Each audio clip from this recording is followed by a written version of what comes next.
With that, good afternoon, everyone. I will now call to order this meeting of the Commission to Examine Racial Inequity in Virginia Law. We'll take care first of our obligations under the Freedom of Information Act with this notice. Due to the governor's declared state of emergency due to COVID-19, it is impracticable and unsafe for the commission to assemble in a single location. So this meeting is being held electronically pursuant to 2020 amendments to the 2019 Appropriations Act. The purpose of the meeting is to discuss or transact the business required or necessary to continue operations of this commission and the discharge of its lawful purposes, duties, and responsibilities. The public is welcome to attend using the following phone number: toll-free 866-692-4530, enter event number 161-293-0722. I'll repeat that number: 866-692-4530, enter event number 161-293-0722. The Commission will make available a recording or transcript of this meeting on its website in accordance with the timeframes established under Virginia Code Sections 2.2-3707 and 2.2-3701.1 of the Code of Virginia. Thank you. With that, welcome everyone. I'm Cynthia Hudson, Chair of the Commission. We'll take care of a few administrative items first before getting into the substance of our meeting. And first in that order of administrative items is approval of the meeting minutes. Actually, this is reversed on my agenda. Let's go first with taking attendance and roll call of my fellow commissioners. Vice Chair Andy Block. I think you're muted, Andy. Are you muted? Oh, if I can see you, I'll acknowledge being able to see you. I'm present. I apologize. Oh, okay. Commissioner Hank Chambers. I'm here. Commissioner Mike Herring. I understand Mike is joining us a little late today. He had another commitment, but will be with us. Commissioner Honorable Judge Gerald C. Jones. Yeah. Commissioner Jill Hankin. Jill Hankin. Jill is muted, I think. She's here and she's muted. Yeah, I see her. Okay. Commissioner Leslie Chambers Maida. Here. Commissioner Carla Jackson. Here. And Commissioner Bertie Jameson. I'm here. Excellent. Welcome to our excellent staff: Jessica Colleen, Deputy Counsel to the Governor; Jay DeBoer, Special Assistant to the Governor; and Grace Kelly, Special Assistant in the Governor's Office. With that, I will move on to approval of the minutes of our meeting on May 21st. Did everyone get an opportunity to read those? Yes. Yes. Great. At this time, then, I will entertain a motion to adopt them as submitted. So moved. It's Bertie Jameson. Thank you. Is there a second? Jones seconds. Any comments, any discussion? Hearing none. All those in favor of approval of the minutes as submitted to you, say aye. Aye. Aye. All opposed? Motion carried. Thank you. Before I take the pleasure of introducing to you our speaker this afternoon, who we are so pleased to have with us, I would be remiss if I didn't take this opportunity. In fact, I would be negligent if I didn't take this opportunity to speak to the times that we find ourselves in, and that shape our agenda today, which is a history-making one, and one that I know we're all so proud to be a part of. Like nearly everyone in the world, I watched George Floyd, an African-American, die in the street under the apparent full body weight of a white police officer kneeling on his throat. An officer whose manner was so defiant that even in his silence, he seemed to scream to me as an African American, "So what? You're nothing." I felt too in that moment, like George Floyd, that I couldn't breathe, but I resolved that as soon as I could, I would speak, and more critically to me, I would act. Accordingly, I am extremely grateful for the opportunity that being a member of this commission affords me to take some action, and certainly to recommend some action, and especially in the current context where I feel very confident those actions will bear fruit, and fruit that will likely change the world, and certainly change the world of African Americans in this state and in this country. Governor Northam's commission to examine racial inequity in Virginia law was created by his executive order number 32 nearly a full year ago now. And we appreciate so much that he has seen fit at this time to recommission this commission to do the very urgent work that is being screamed for, literally screamed for, in the streets around us. We welcome the governor's charge, which is a joint charge shared by the African American Advisory Board, to send him concrete, effective legislative, regulatory, and policy proposals to cut to the bone this ugly part of the noble and vital service of policing and eliminate the kind of police violence that killed Floyd and more recently, Rayshard Brooks. And when I say ready, I do mean ready. The commission is in a unique position to put Virginia in a position to lead with respect to this subject matter. And quite frankly, I submit that Virginia just doesn't have the opportunity to have a role in shaping public policy, or rather reshaping public policy here. I submit that Virginia has a responsibility to lead in this regard.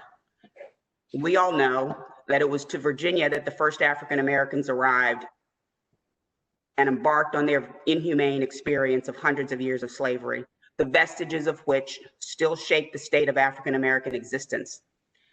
The system of enslavement that we know in America really was born here. When I say that, I quote Greg Kimball of the Library of Virginia.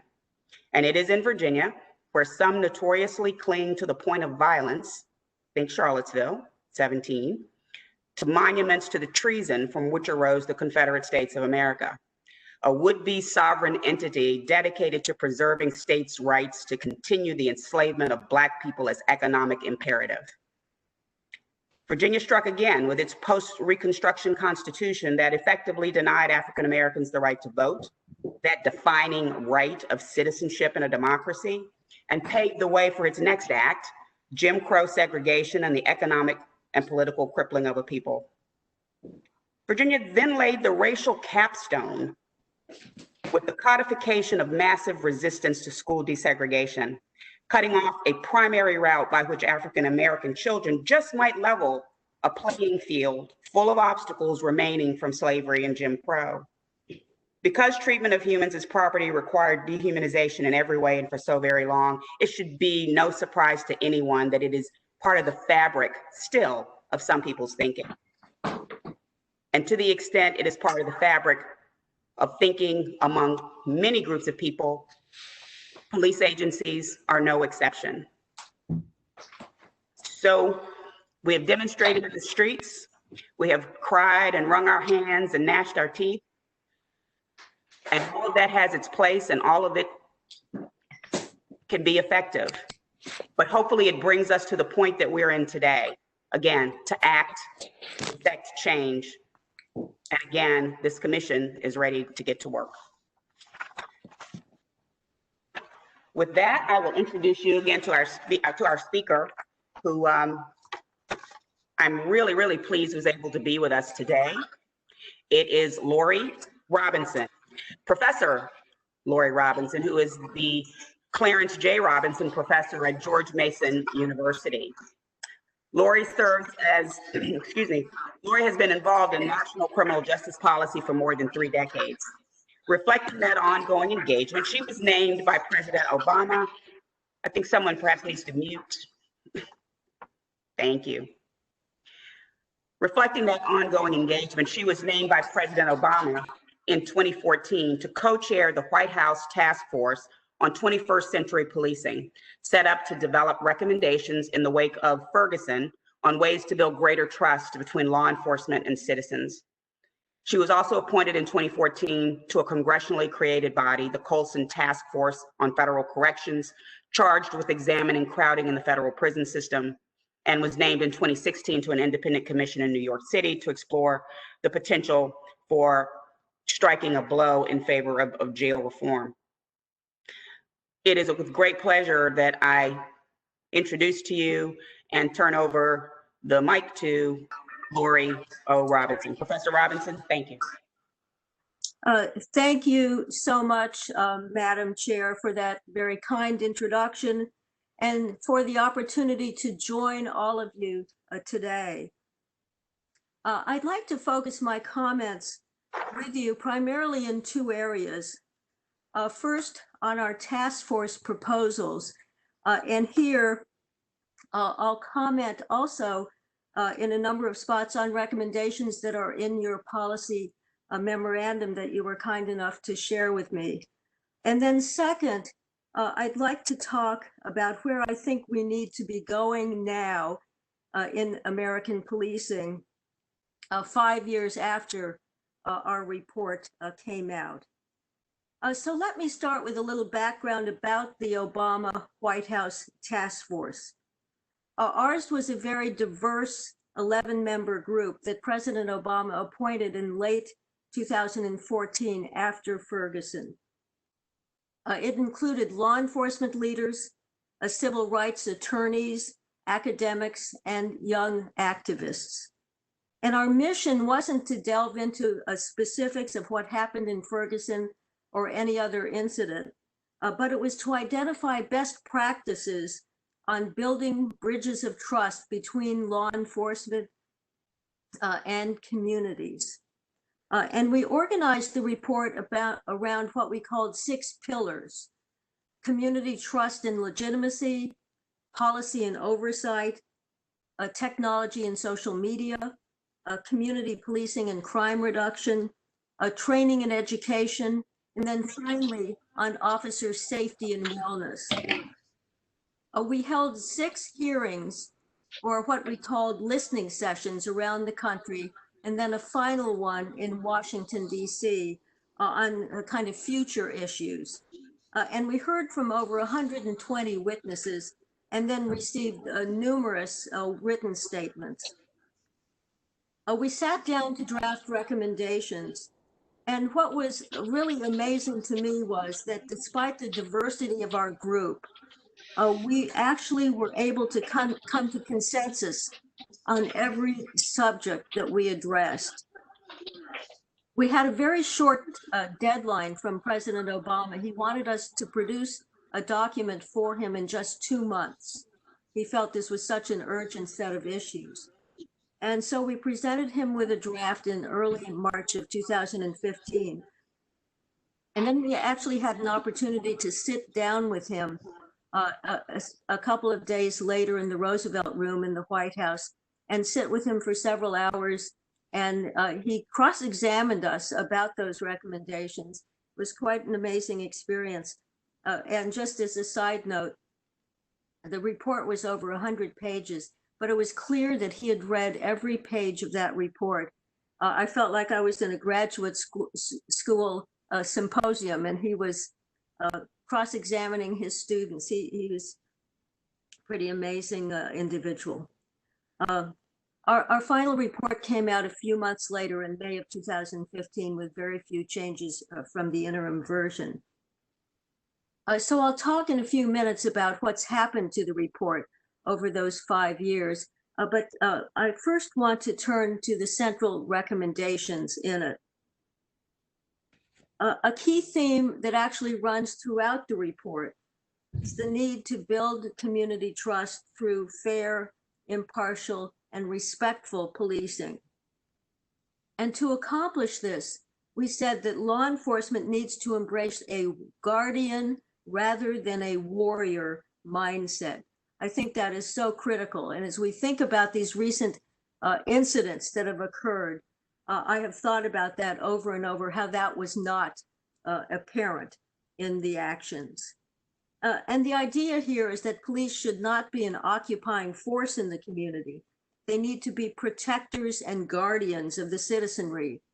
And this is actually a concept that goes back to Plato. The notion that police should be, in that case, Plato talked about guardians of the citizenry as those who are chosen to bear the responsibility of protecting the democracy. We also called for police to embrace what's known as procedural justice in their interaction with citizens. And that fundamentally is about treating citizens with dignity and respect, and also giving them voice during encounters. In other words, letting them tell their side of the story.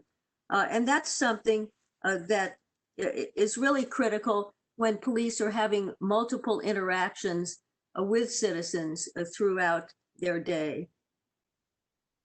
Police agencies, we also said, should establish a culture of transparency and accountability, collecting data in a lot of different areas. And I know you talk about data collection in your memorandum. And this should be in areas like agency use of force, and then sharing it with citizens on their web pages. So it was good to see in your policy memorandum that you have a section on improved data collection and transparency. I really applaud that. And I liked your recommendations on expanded data collection in areas like street stops and use of force. One thing that we did encourage is departments to annually survey their communities for, in effect, customer feedback, to ask, how are we doing? And we suggested that this be done specifically by neighborhood or zip code, because you don't want to pull together responses from, let's say, an upscale part of town with poorer neighborhoods. You want to really distinguish and disaggregate that data so you know how different neighborhoods are reacting and feeling. So one thing I would suggest, if you're making additional changes in your policy memorandum, is to consider adding a suggestion about community surveys. This is something that I think can help build bridges between police departments and communities. Turning to the area of policy and oversight, we said agencies should articulate and make public clear policies on use of force, and as they're developing those policies, get feedback from the community. Listen to the community about what they think on that. And we also said that police agency training should emphasize de-escalation and alternatives to arrest or summons. So in looking at your policy memorandum on model use of force policies and related training, I thought that looked good. And again, if you're thinking of changes, you might want to consider adding provisions for a duty to intervene, something that would have been critical with the George Floyd case. And also a duty to provide first aid to individuals who've been injured as a result of police actions, and a duty to promptly request medical assistance. This is something that could reduce lethal incidents resulting in death. One area of continuing controversy, of course, concerns how to handle investigations and prosecutions involving officer-involved shootings and deaths. And this issue prompted some of the liveliest debates that we had in our task force work. We ended up supporting external and independent criminal investigations of officer-involved shootings rather than a department investigating itself. And we also supported external and independent prosecutions rather than having the local district attorney or state's attorney handling those. So I noted with support how your memorandum's proposal suggested that these kind of cases be investigated by the state attorney general. And that really comports with the principle that we had also embraced. And our rationale here was simple, that an agency investigating itself, even if it's professionally approaching this, does not inspire confidence on the part of a skeptical public. The credibility of the justice system and the appearance of justice really require an unbiased arbiter. For every issue that we looked at, just as a point of background, we asked our staff to really search for research to tell us what do we know about what works. In one critical area, the question of civilian oversight, there was really a lack of good research. To our task force, the principle of civilian oversight was very important. And so we did say in our report that jurisdictions should provide and have civilian oversight, but because there's a lack of good science in the area about what kind of approaches actually work the best, we didn't spell out what form that should take. And we actually recommended that the federal government support good research in this area. Unfortunately, not a lot of new research has come out since our report was issued. And with that in mind, I'd suggest that your recommendation, which is good for local or regional civilian review boards, perhaps be coupled with encouragement that there be continuing outreach to learn what research is coming out or continues to come out, and then perhaps a recommendation that one of the social science departments in a university in Virginia evaluate the experience with these new civilian review boards that are now going to be set up should this go into be implemented. I think that would really produce some very helpful findings that can improve the process. Turning to the issue of community policing, our task force said a department's primary approach to addressing crime and crime reduction should be based on engagement with citizens to co-produce public safety. So what did we mean by that? Well, what we meant was that the police department and communities should be jointly identifying problems and collaborating on implementing solutions. So that's really a very different notion of community policing than the old sense of just an officer out on the beat, walking around and checking in a friendly way with residents. It's really about a collaboration. So what we meant is that there really need to be partnerships with community organizations, with churches, with schools, and other stakeholders, and that police departments, in fact, need to be listening and relating to and incorporating recommendations from the community into the approaches. And I think if that kind of approach had been in place in New York City, as an example, some of the problems with stop and frisk would never have occurred. We also said positive engagement with youth is really critical, so that agencies should look for multiple opportunities to work with kids. And related to that, and very important, the task force felt that ending police involvement with school discipline is really vital. And that, as all of us know, police over-involvement in discipline has surely contributed to this to the school and to prison pipeline, which has been such a bad thing.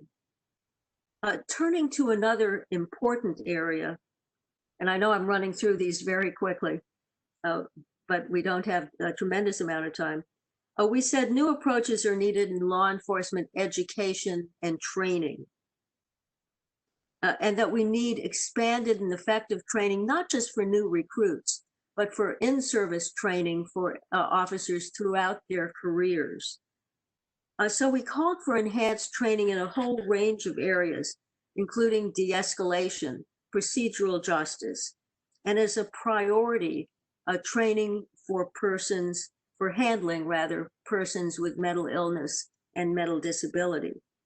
And on that point, the statistics tell us that people with untreated serious mental illness are 16 times more likely than others to be involved in fatal police encounters. So we urge that in addition to the specialized crisis intervention training given to special units, that every single officer needs to get some training for dealing with these individuals.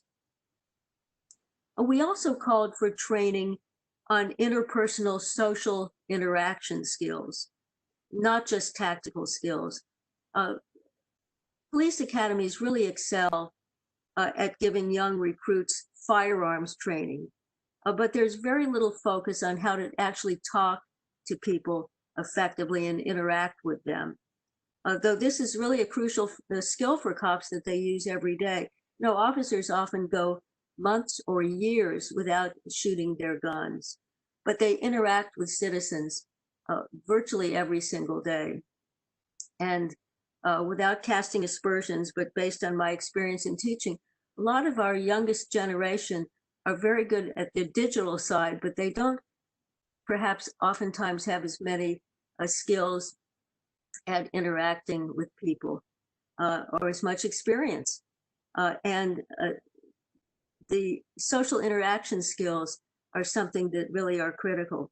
There's actually recently published research that confirms that one evidence-based training model, a program called T3, which has been pilot tested in several jurisdictions, can help in reducing use of force. So this actually can have very positive development or positive results rather in helping in communities. So after this very fast run through of some of the highlights of the report's key recommendations, I now want to turn to where I think we are today. The landscape in which policing operates clearly has changed since Ferguson. There's no doubt that police leaders are far more receptive to change today and the need for change than they were in the world pre-Ferguson. Just a few examples. In 2016, one of the major police leadership groups, the Police Executive Research Forum, PERF, undertook a comprehensive examination of use of force policies and released what really are a groundbreaking set of 30 guiding principles on the subject that have been embraced by many, many chiefs in this country. The following year, the International Association of Chiefs of Police, which is the largest group of about 30,000 police chiefs, not just in this nation, but around the world, joined with the Fraternal Order of Police, which is the largest police union in the country, and 9 other law enforcement organizations to issue a separate consensus document on use of force, somewhat more modest than the PERF document, but important because of the reach of those organizations, the number that it reaches. And some of the revisions in use of force policy are having an impact. From research conducted on the largest police agencies in the US from 2015 to 2017 by a research organization called the National Police Foundation, it found that 39% changed their use of force policies in that time. And they also revised their training to incorporate de-escalation and very effective what are called scenario-based approaches. And then what's significant here is that during that period, as they changed their training and changed their policy, officer-involved shootings in those agencies dropped by 21%. So that's a very clear impact of change in those large agencies, which are the more sophisticated agencies by and large. We've also seen state legislative action. For example, a Vera Institute of Justice study in 2017 found that in the 2 years after Ferguson, 2015-16, and after our report had come out, 34 states and DC adopted 79 new laws on police reform. So these were on issues like use of force or mandated training on de-escalation, body-worn cameras, racial profiling, a whole range of things.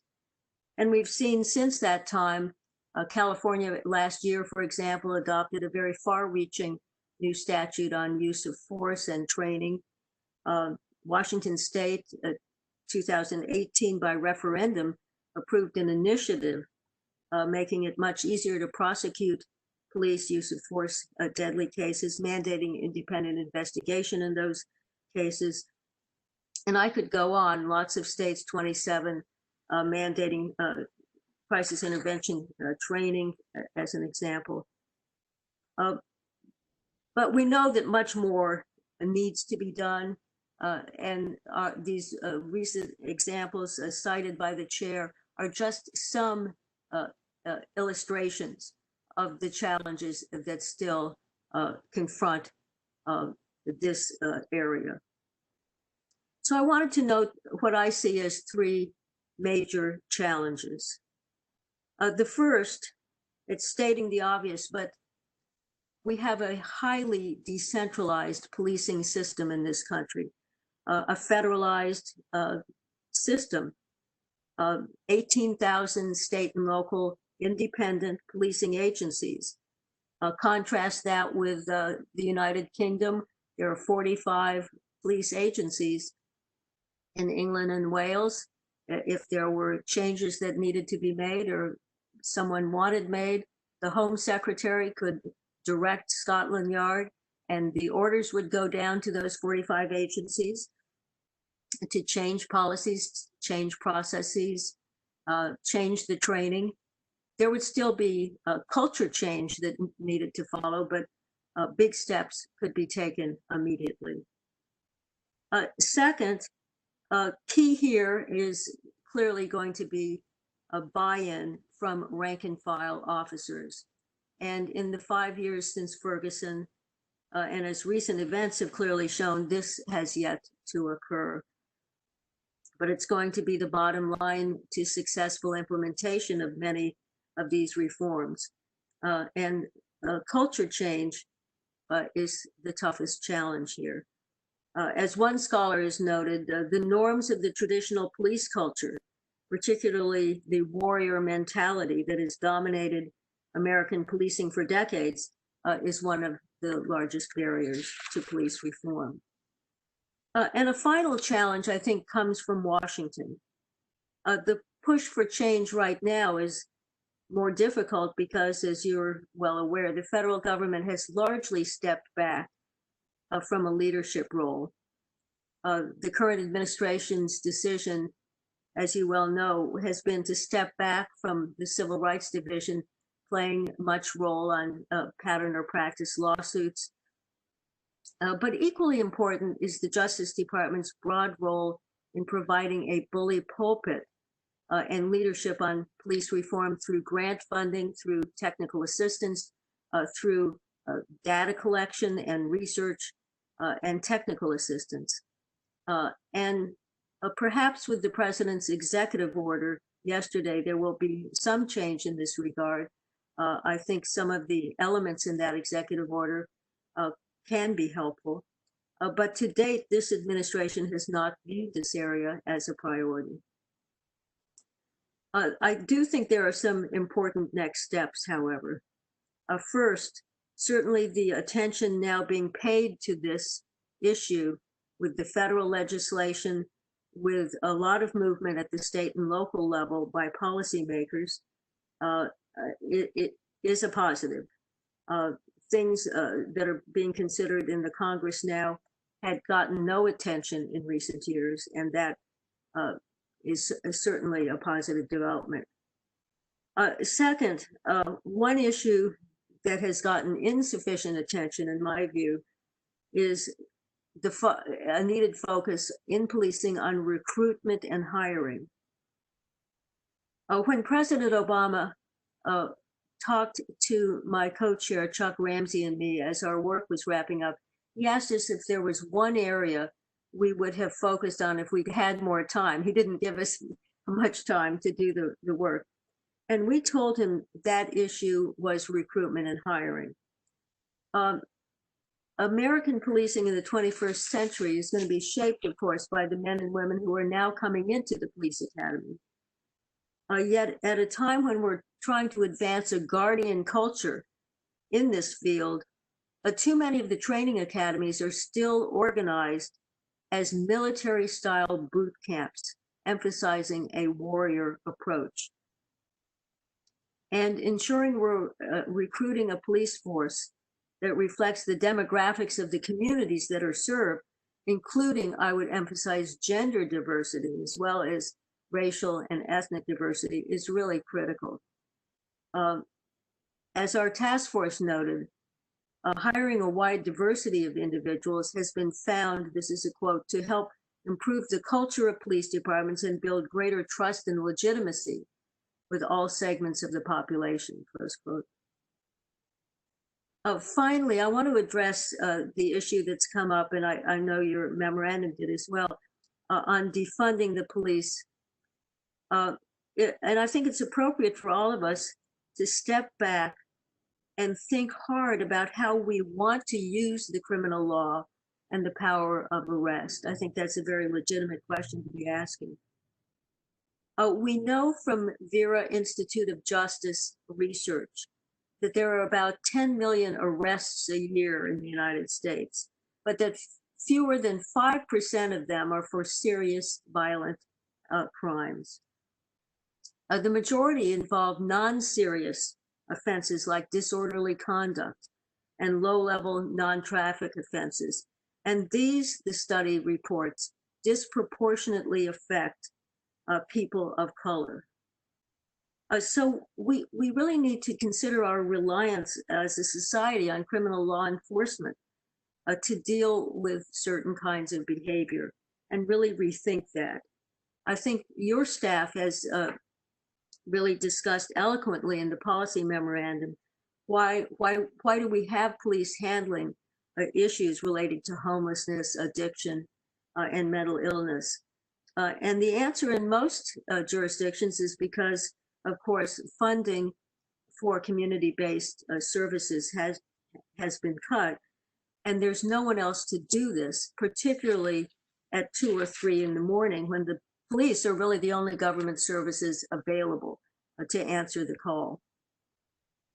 But the fact of the matter is, and I think we're all aware of this, that I don't know any police officer who wouldn't hand off this job in a moment if there were somebody else to be taking it. I do think that the way you approach these issues in your policy memorandum makes good sense. I particularly like your discussion and suggestion of the use of civil approaches, as New York City has done in lieu of many of these kind of low-level criminal offenses. So there clearly are challenges every community should be addressing in this area. They're not going to be simple. They're going to require people to sit around a table from a lot of different areas to figure out how to tackle this in tandem. But the conversations and the work on this really have to start. So clearly there are a lot of issues and challenges to address here, but I remain an optimist. I always say that to work in this field, you have to be an optimist. I do believe we can make progress on this. These are truly fundamental issues for our democracy. So thank you for having me here today, and I look forward to your questions. Thank you, Lori, Professor Robinson. Fellow commissioners, any questions for our guest speaker.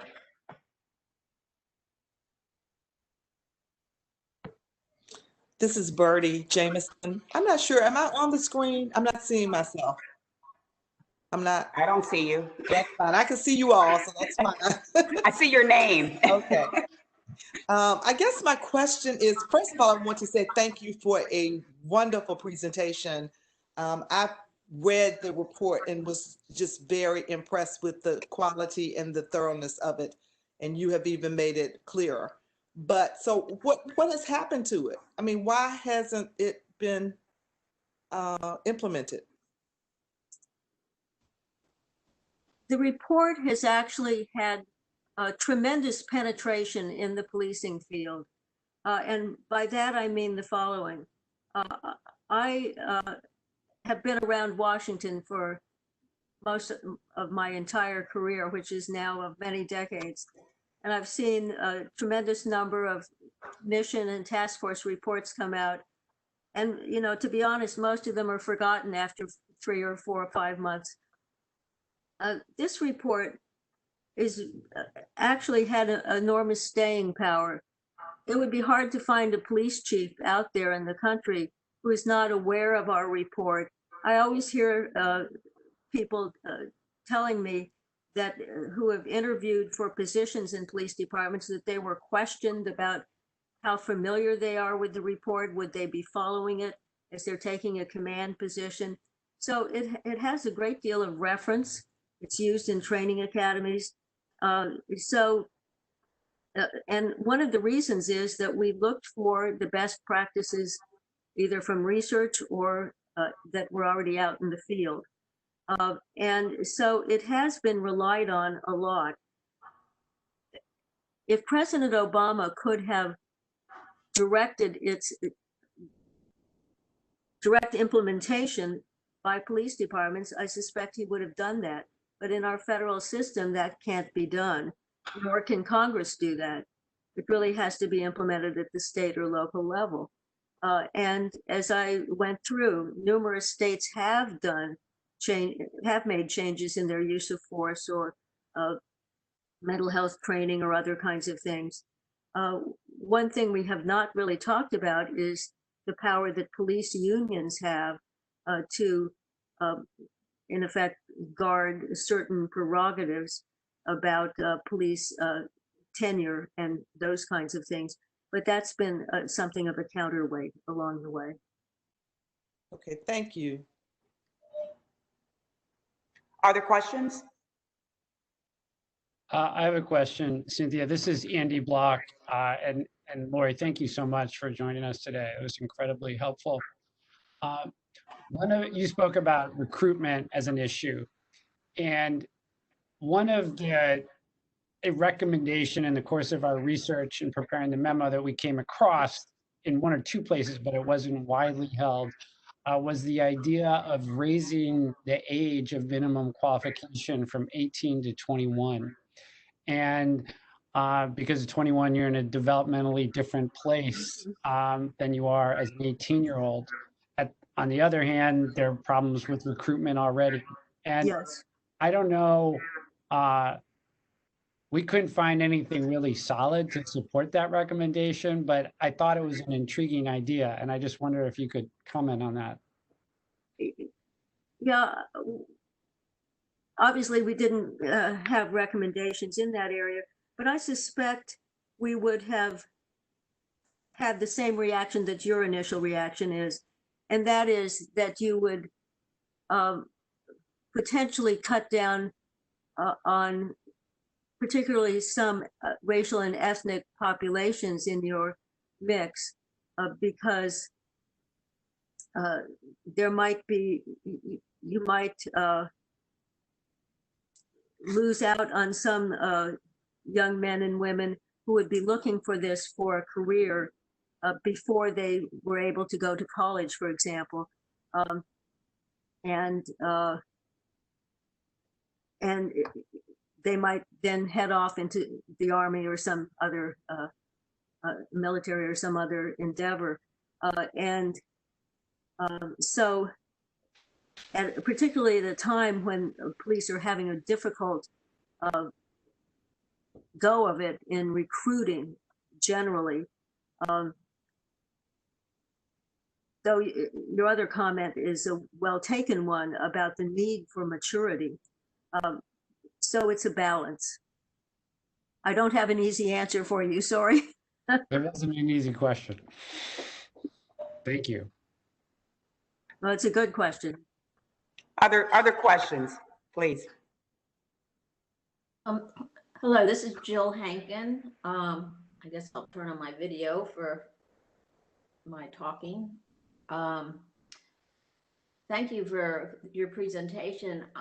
I would like to know about efforts in other states where since our commission is focused on legislative solutions or actions that are possible, I would like to know other states that have adopted legislative proposals,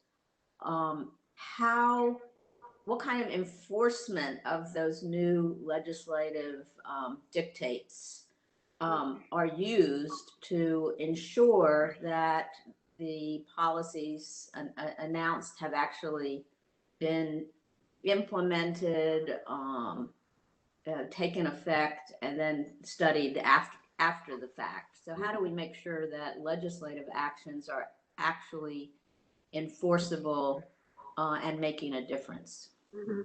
Well, Jill, I think that a number of states, as I quickly went through, have adopted legislative change.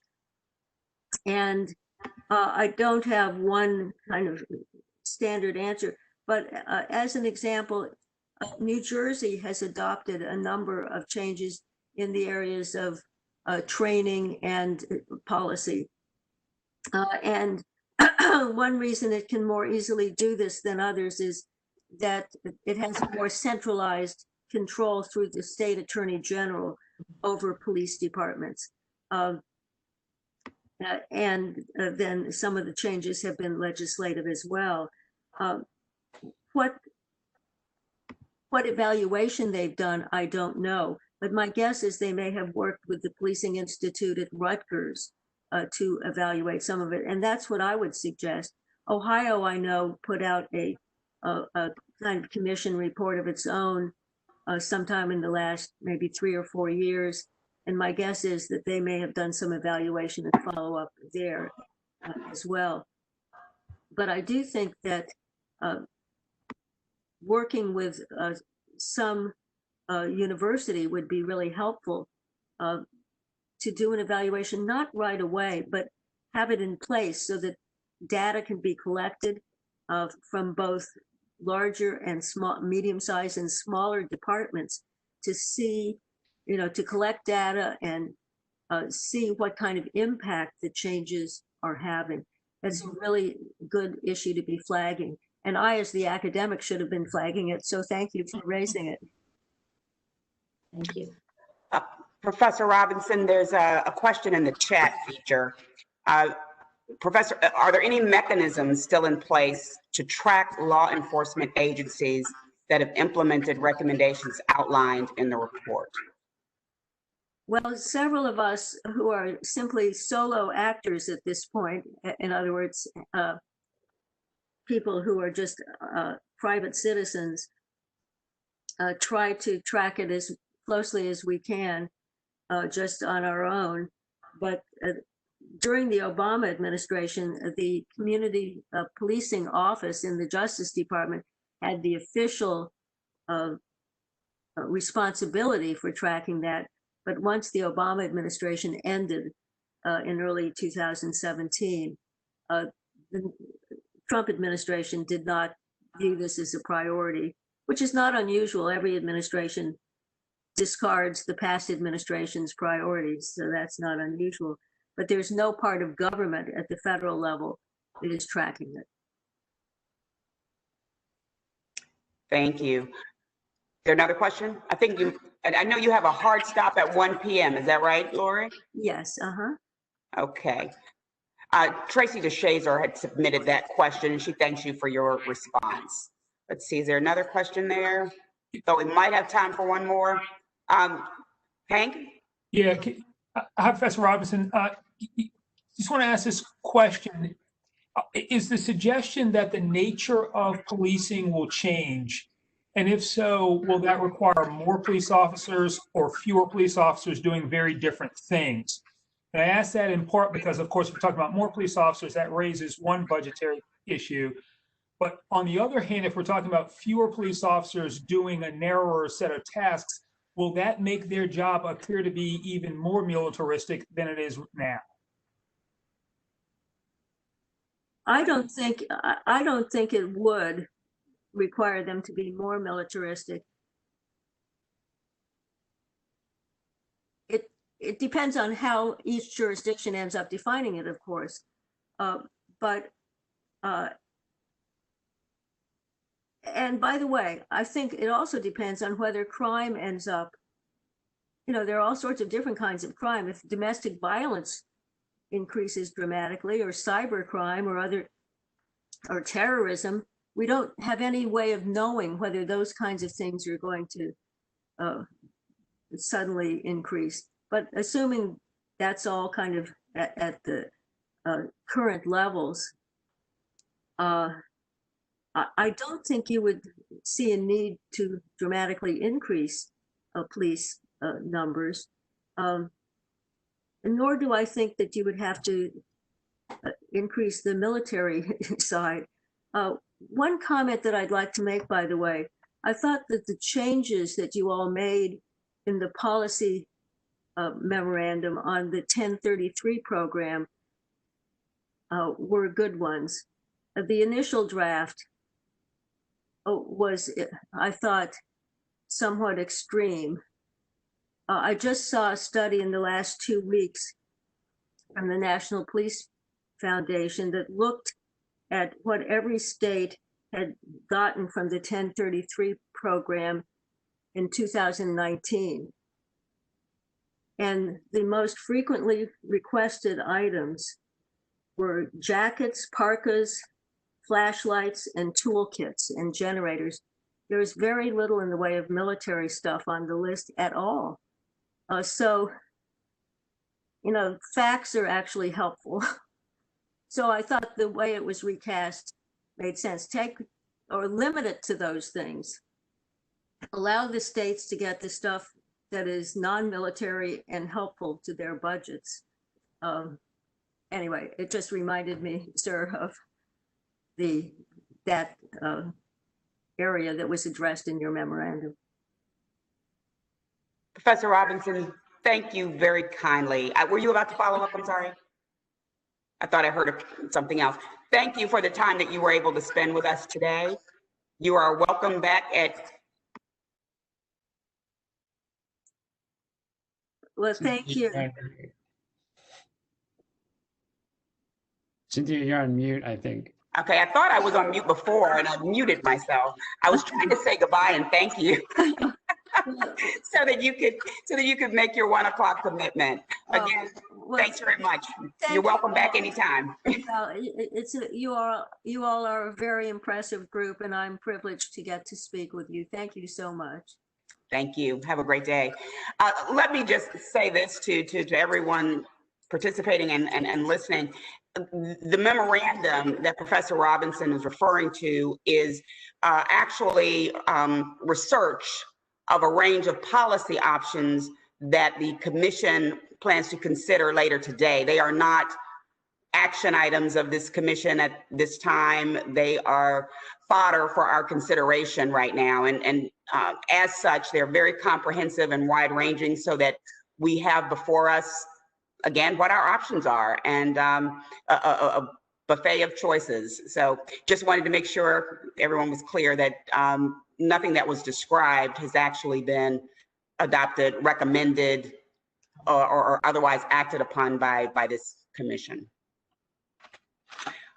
All right, at this time, unless staff tells me otherwise, it is my great pleasure to invite into the meeting and to introduce the Governor of the Commonwealth of Virginia, Governor Ralph Northam. Governor Northam, welcome to this meeting of the Commission. Thank you, Cynthia. Can you hear me okay? We can. Good afternoon to all of you. The first thing I would share is that I wish we could all be in person together, but we're living in some uncharted times, and I just appreciate your all's cooperation. But thanks for all the work that you all are doing. As you know, Cynthia, about a year ago, we signed Executive Order 32 to really look at the inequities that were on our law books. We formed this commission. And I can only imagine how much work has gone into this. And I just, on behalf of Virginia, thank you all so much. I know a lot of you personally, and I know how busy your lives are. So just thank you. I know we had some help from law students, from college students, from some of our governor's fellows, and certainly want to recognize them as well. And as a result of your work, 91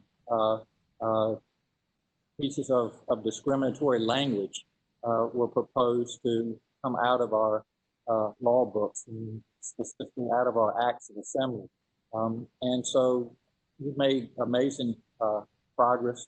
And as you know, Cynthia, we've expanded a bit and asked for just a bit more over the next year.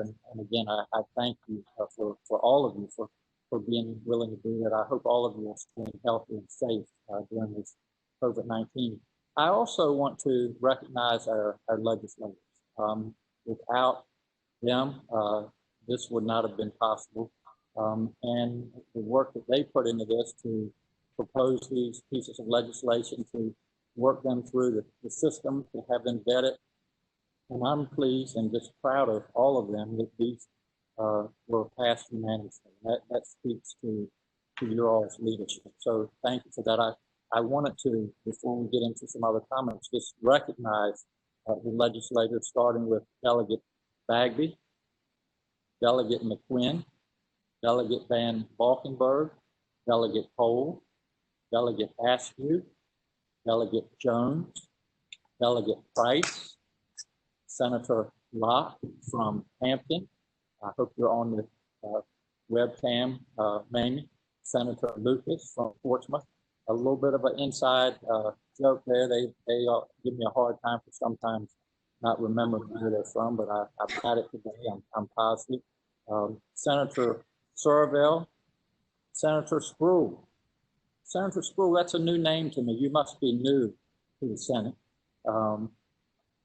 Another joke, Lionel, please don't take it personally. Senator Evans, and then finally, Senator McClellan. We're blessed in Virginia to have such great leadership, and thanks to all of you for being part of this. And I think there's going to be a lot more to come as we move forward. So again, on behalf of Virginia, I say thanks to all of you, and I look forward to signing into law these 14 pieces of legislation. I believe next, Cynthia, as far as wanting to speak, is Senator Mamie Locke from Hampton, followed by Delegate Jones from Norfolk. Is that correct? That would be the order of business, Governor, but I'm not aware that Senator Locke has joined us yet. Has she? This is Grace. I think she's having some technical difficulties, so maybe we can proceed with Delegate Jones first, and then hopefully get her on the line and we can go from there. Okay. Happy to proceed with and to welcome to our virtual space, Delegate J. Jones. Delegate Jones. Well, thank you, Cynthia, and thank you, Governor Northam. It is a pleasure to join you all this afternoon. I guess I should probably start by giving a shout out to my father, Judge Darrell Jones, who's a member of this commission. And Dad, congratulations on all your wonderful work. I am so proud of you. But really to the entire group, thank you for giving yourselves to the Commonwealth, for examining our laws, for understanding that we had so many sort of terrible things on the books that it was time to come off. And I think we are in a moment now in Virginia's history and in America's history where we're re-examining not just our laws, but our hearts and our minds. And so I think Virginia has really led the way, and I want to commend our governor for this initiative, because his leadership on this has been tremendous. And so to see him sign these bills, in which I was happy to carry one of many, is a special day for us here in the Commonwealth of Virginia. And so we look forward to continuing to do this work. We are just beginning, but certainly want to commend all of you on your efforts and your contributions, because you have made this Commonwealth stronger and will continue to do so. So thank you very much. And I look forward to the signing, and I'll see you soon, I hope. Yeah, absolutely. Thank you, Delegate. Appreciate it. Governor, we appreciate very much the time that you were able to spend with us today on this momentous occasion. But we thank you even more, and I think I speak for all of the commission when I say for this opportunity to do this critically important work, this history-making work. Thank you again for your time, and again for the opportunity and the vision. Absolutely. Well, if I can, I'm going to go ahead and move forward and sign these. And I did want to make sure that all the delegates and senators and anybody else who has pens, and we'd be glad to share those with you. So that would be something that we'll work toward in the future. And again, to all of the commissioners, thank you all so much for the great work. So the first bill is House Bill 1325, Delegate Bagby.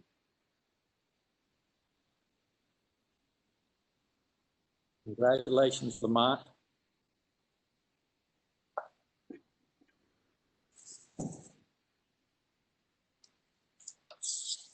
The next bill is Senate Bill 636, Senator Servell.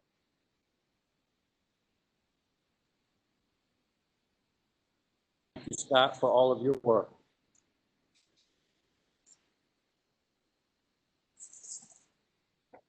Our next bill is Senate Bill 555, Senator Lionel Sproul.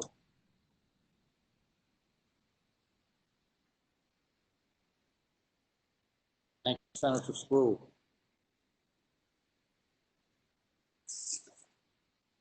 Our next bill is House Bill 1086, Delegate Marcia Price.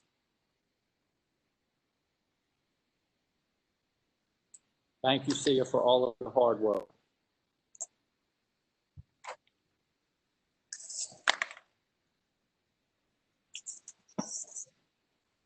Our next bill is Senate Bill 896, Senator Adam Evans.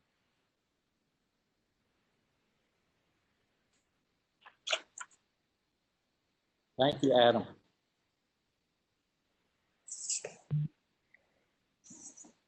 Our next bill is House Bill 914, Delegate Jay Jones. Congratulations and thank you, Jay.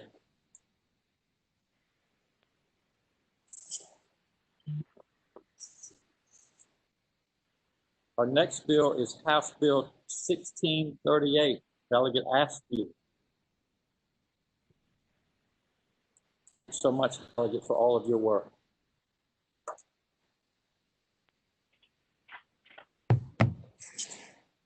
Our next bill is Senate Bill 722, Senator Jennifer McClellan.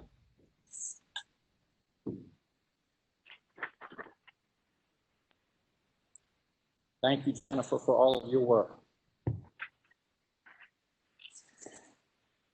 Our next bill is Senate Bill 874, Senator Mamie Lott.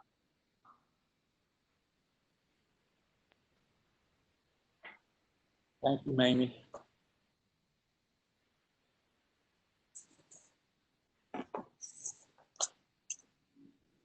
Our next bill is House Bill 857, Delegate Josh Cole. Thank you, Josh. Cynthia, do you want to take an intermission, or you will keep?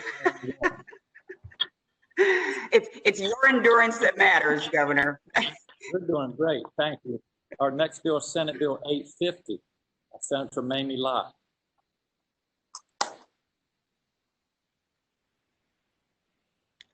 Thank you, Mamie.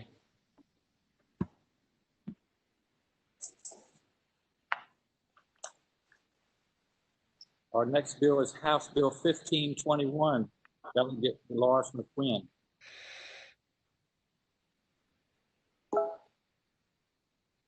Thank you, Dolores.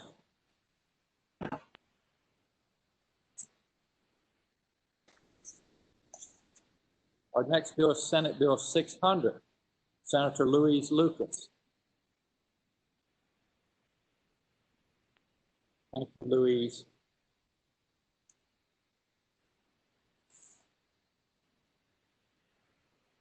And our next and last bill is House Bill 973, Delegate Van Valkenburg. Skylar, thank you for all of your work.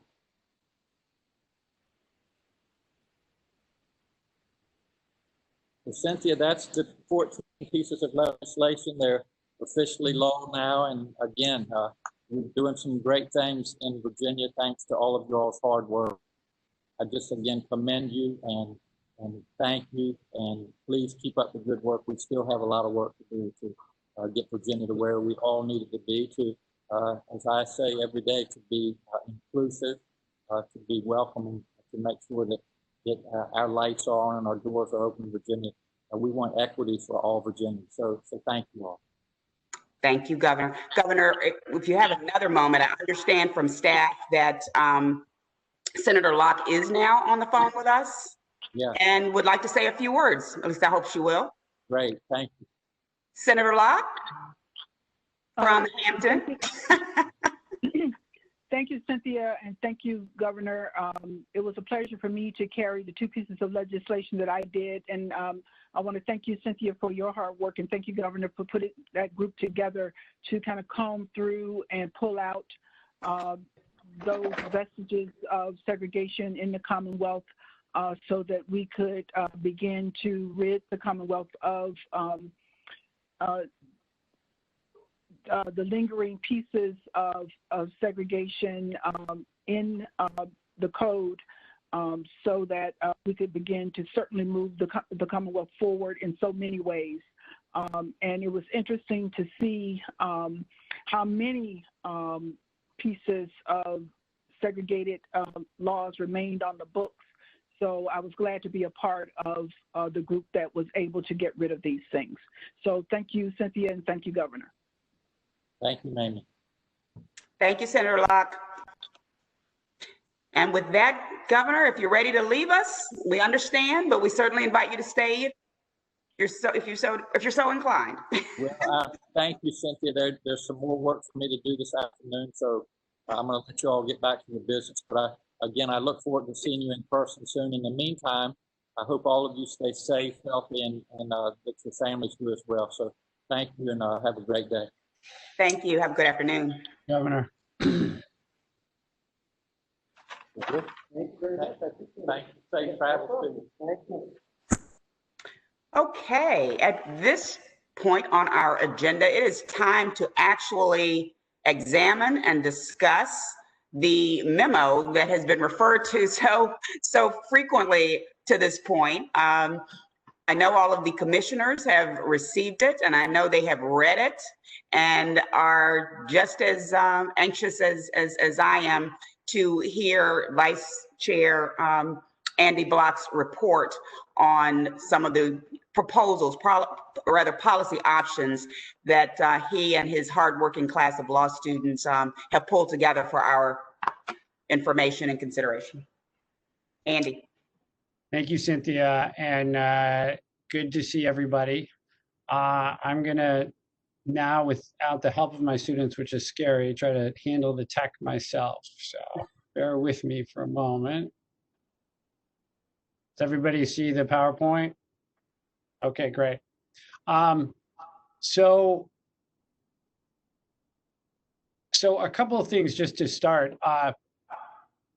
The first is, and I obviously echo everything that Cynthia said earlier, and Cynthia, you said it incredibly eloquently and powerfully, but these are both incredibly sad days, but also hopeful days, I think, and hopeful in the sense that people are really rallying around the need to change, and people from all walks of life and all places are rallying around the need for change. And so I think I can speak on behalf of the students. We are both, honored and humbled to have the opportunity to present some options to you today. And I'm going to go through this PowerPoint presentation pretty quickly. if you ask me really hard questions when it's over, they're all available in case I need to phone a friend and ask for help. But their names are on the side, but I just want to thank them. They've done an incredible amount of work in a relatively short period of time. Jesse Ames, Juliette Busing, Kelsey Massey, Tress Kubupika, Wes Williams, and Chris Urell. And as with the past presentation, we're using the PowerPoint format, but the views expressed here are ours. They are not the University of Virginia's. And I think, Cynthia, again, you said this really well.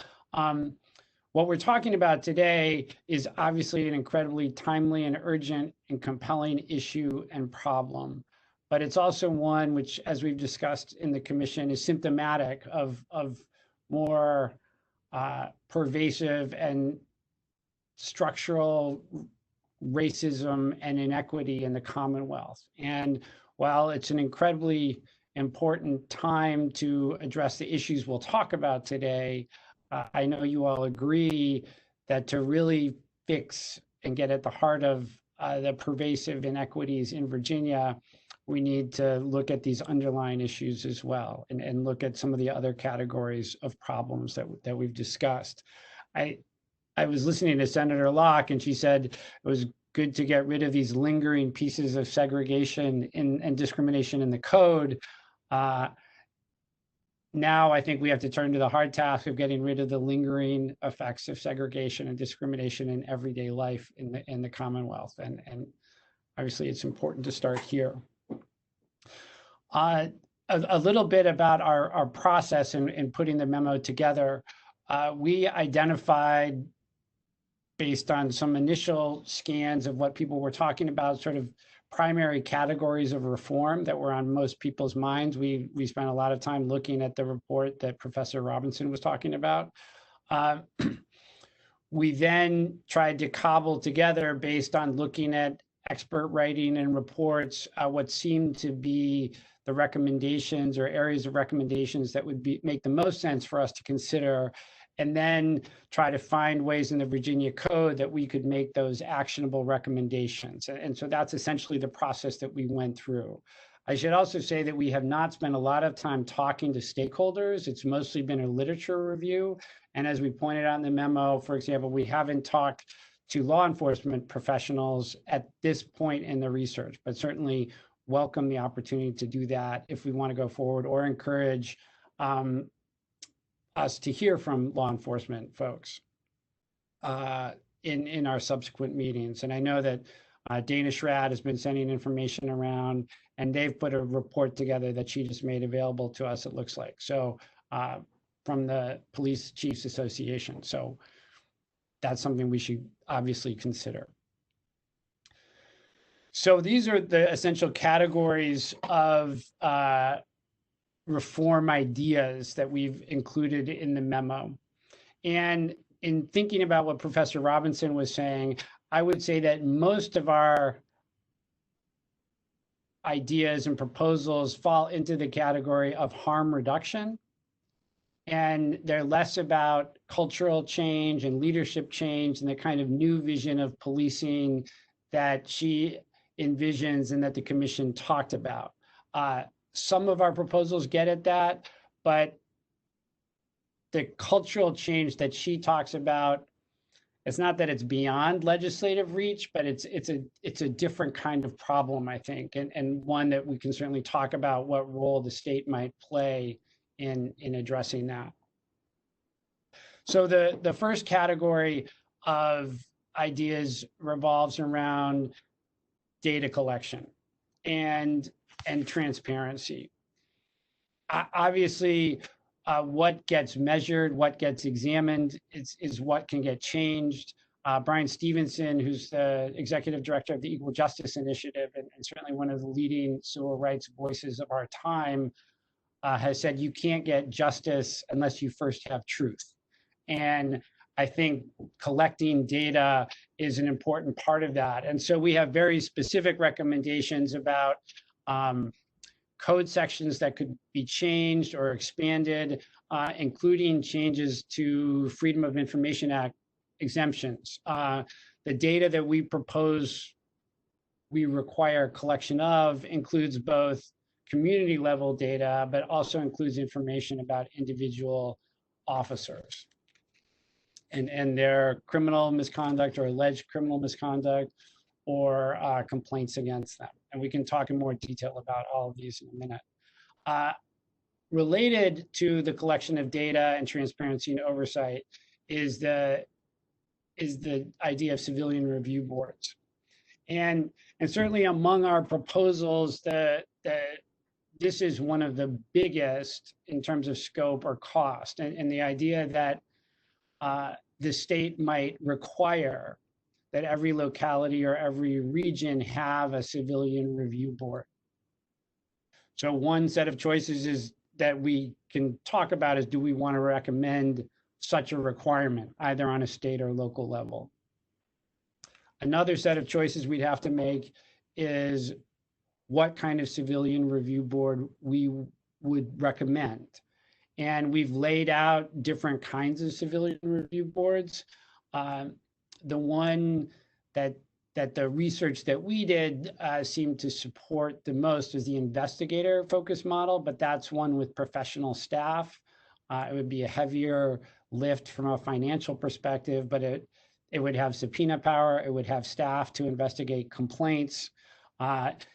This model usually functions in tandem with a police department, and the investigators investigate complaints and then make recommendations and findings to the police department, who then implement the discipline themselves based on those matrix or based on the findings, but also some predetermined matrix. So there's more detail on all of that in the memo.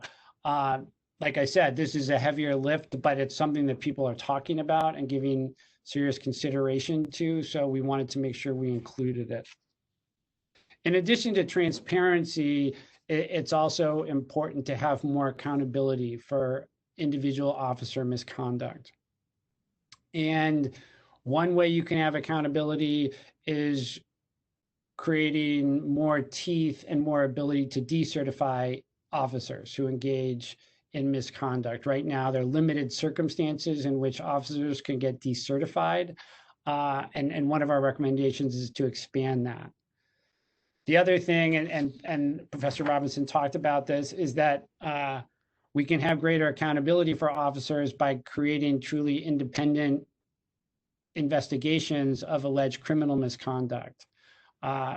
We recommend housing that in the Attorney General's office, but other people recommend requiring that any prosecution not be handled by the Commonwealth Attorney local to that department, but by a Commonwealth Attorney from a different jurisdiction. So there isn't either the appearance of bias or the actual fact of bias and relationships between that office and that officer. Another issue that people are talking a lot about today, both on a federal level and a state level, is the notion of sovereign immunity. And we have our own version of that in Virginia. And one of our recommendations is taking a hard look at that and creating specific liability standards for officers themselves, but also for the municipalities that employ them, to give them really more skin in the game and more responsibility for the conduct of the officers they employ. The last recommendation here is what we're calling an early warning system. And this is something that's done more on a local level. And it's kind of a combination of accountability and training and support. And it's the localities across the country that have these are better able to track officers who are demonstrating patterns of misconduct and intervene into their career, either in a helpful way by more training and support and oversight to get them to do the right thing, or to discipline or terminate their employment. People say, and it appears to be true, that a small group of officers is responsible for a large number of the misconduct cases. And so this would be giving localities tools to get rid of those officers or change their behavior in more specific ways. Thinking about what's the state action to require this or incentivize these kinds of programs on a local level, obviously requires more discussion, but it's another area of reform to think about. Obviously, the tragic murder of George Floyd and others that have preceded him have focused a lot of attention on use of force policies. And so our memo to all of you includes recommendations about having a statewide use of force policy that is required by legislation. The beauty of that is you could leave some of that to stakeholders and experts to develop, but through legislation, you could also dictate certain things that had to be excluded from appropriate use of force or barred from use of force, such as chokeholds and things like that. You could also require through legislation training in certain areas. And last but not least, and this is sort of somewhat responsive to what Professor Robinson was talking about. Right now, law enforcement academy training programs are certified by the training committee of the Department of Criminal Justice Services. And most of the membership of the training committee are law enforcement people. So this would be an opportunity by statute to create more community law enforcement collaboration and partnership in thinking through what are the things that law enforcement needs to know, what are the things that we want law enforcement to be able to do to truly fill that guardian model that the 21st Century Policing Report discussed.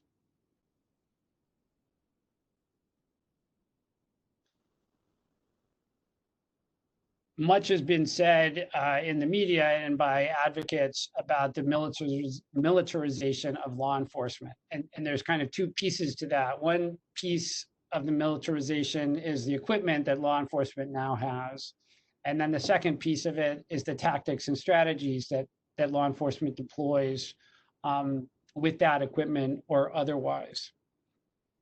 And there are definitely calls around the country to stop localities from using the federal program that makes surplus military equipment available to communities. We're recommending I guess, a more deliberate approach to the problem. On the one hand, we recognize the problem, but on the other hand, we recognize that in Virginia,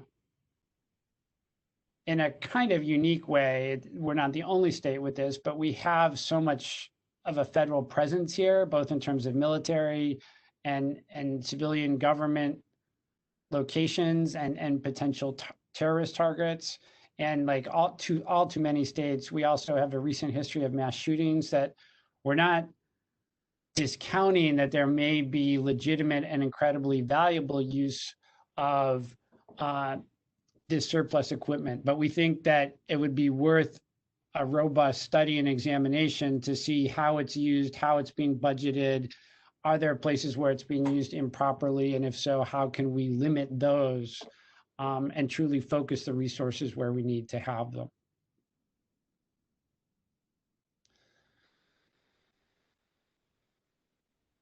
Black people in Virginia are arrested at disproportionately high rates.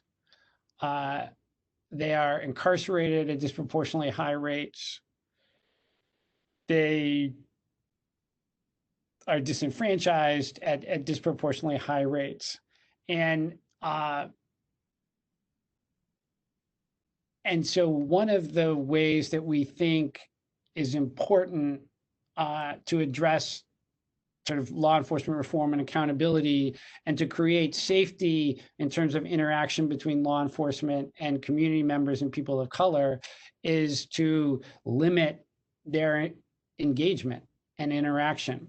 And so New York City, for example, decriminalized a lot of offenses that were high volume offenses, but low level in terms of seriousness to the community.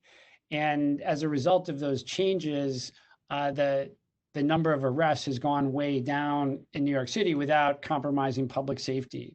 And we don't have a specific list to recommend to you at this time, but I think looking at decriminalization, just like they decriminalized marijuana possession, this most recent General Assembly session, will be a valuable approach for us to take or consider taking.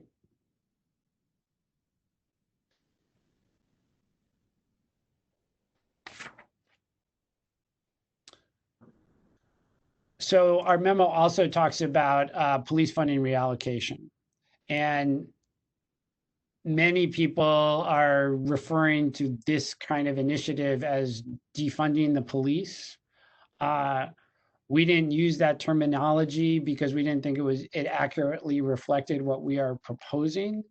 But I think it's also important to recognize that there are many people across the country who are so disenchanted or so pessimistic about robust law enforcement reform that they legitimately believe that defunding the police and starting over is the best way to go. That, again, is not what we're proposing here, but I want to just acknowledge that is certainly that kind of recommendation is gaining some traction around the country. What we're proposing is sort of three different steps. One is to look at police budgets, which have gone up a lot over the years, as far as we could tell, and on a local level, dwarf other kind of human service budgets, and to see where the money's being spent, what it's being spent on, and is it truly getting us what we need from law enforcement. The second thing is to try to look at budget opportunities to create capacity for mental health professionals and others to intervene in some of the problems like mental health or lack of treatment for mental health and homelessness that law enforcement is now called to get involved in. And then the other thing is to think about how are we using state dollars? The state spends about $200 million of the state budget on local law enforcement, supporting things like school resource officers. And are there ways to defund some of those initiatives and more effectively fund and target general prevention programs that research and evidence supports have a greater impact on crime reduction and public safety than more law enforcement? So that's generally how we have approached that issue in the memo. And then last but not least, I think it's important to, as we think about these specific reforms, to remember back to the reforms we talked about at our last commission meeting about criminal justice more broadly. And I don't know, and this is a question for us all to consider, I don't know whether we want to look at these along with police reform issues, because they're all connected, of course, or to keep them separate and look at those for another day. But I just wanted to remind everybody of the other recommendations that we had discussed at the last meeting. And with that, I want to open the floor to discussion and questions and more analysis. And if it's helpful, I can go back through each slide and we can talk category by category. I also want to say that part of the complexity of this issue is that while reform is obviously needed and long overdue, it's also easy to overlook that, at least in my view, law enforcement has an incredibly important function to play, and law enforcement moves towards danger when a lot of us run from it, and they play an important role in keeping us all safe. And we want to make sure that law enforcement has the capacity to do the right thing and promoting public safety, while at the same time, we're doing all we can to prevent the kind of harmful behavior that has recently been on display. So with that, I will conclude. And I don't know if it's helpful to go back through the slides, Cynthia, or how best to facilitate the conversation? Let's see what everyone's preference is. If everyone brought with them their copy of the memo, it probably will help facilitate discussion if we at least go back to the list, Andy, and then we can go to particular places based on where the discussion leads us. But first, let me say thank you to you and your students for a job so very well done and under such tight time constraints. We're trying to respond in the moment. The climate that we're in right now demands that, and I appreciate you guys stepping up and giving us this raw material to address today and help form our thoughts around it. So thank you, Andy. Thank you. And just one last thing is I am not claiming, and none of us are claiming to be experts in law enforcement and law enforcement reform.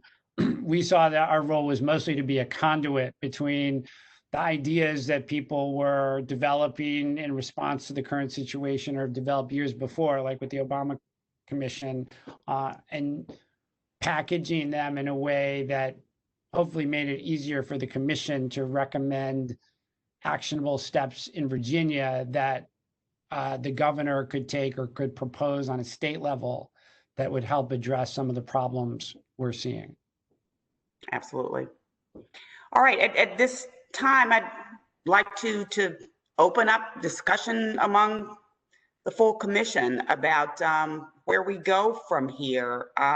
First, let me ask this: is there any particular approach or suggestion or area of inquiry that anyone thinks has not been touched on in this report and that needs to be added? Or do you think we've got great starting points, as I seem to think we do? Cynthia, this is Leslie. Yeah. I may have missed it. I'm doing a little double duty with two young kids here. Understood. But I didn't see the piece specifically on the funding of the war on drugs piece of it. I know that can, particularly in the African American community, disproportionately affect them. And I didn't see anything with regard to not necessarily, excising some of that from the police portion of it. And if I missed it, my apologies, but I don't think I saw anything about that. When you say you didn't see anything, do you mean in the memo or in the slide deck? And Leslie, this is Andy. I think we might have mentioned it a little bit in one of the introductory sections, but I think how we're thinking about this is looking more comprehensively at law enforcement budgeting and not on any one specific area, but that would include the war on drugs kind of enforcement tactics and how those things are budgeted. So we recommend, which doesn't have to be where we land, taking a more global look at police budgeting and trying to look at, and not necessarily we, but some body, and whether it's the Crime Commission or DCJS or somebody else, and see where the funding is going, what's effective, what's not effective, and what opportunities for reallocation there might be. Okay. Any other? Does that make sense? I'm sorry, go ahead. I'm just asking. It does. I appreciate that, Andy. I just did, because I'm looking at your last slide, the one that's up now that we're sharing the screen. So I was kind of just curious as to, I was thinking in terms of your really good defined, categories of items. And perhaps this falls under multiple categories, but I was curious as to see what category you kind of see that portion of it with respect to your slideshow? I think that I like the way you put it. It probably falls into multiple categories because it goes to enforcement tactics, it goes to training, it goes to how we use equipment, it goes to what are we making street level arrests for. I think the decriminalization of marijuana last session was one step in that direction. And I think it also goes to how the state uses its money on law enforcement. So, but if you think there's something more specific we should look at, we're certainly happy to do that. No, and that actually sounds really good to me.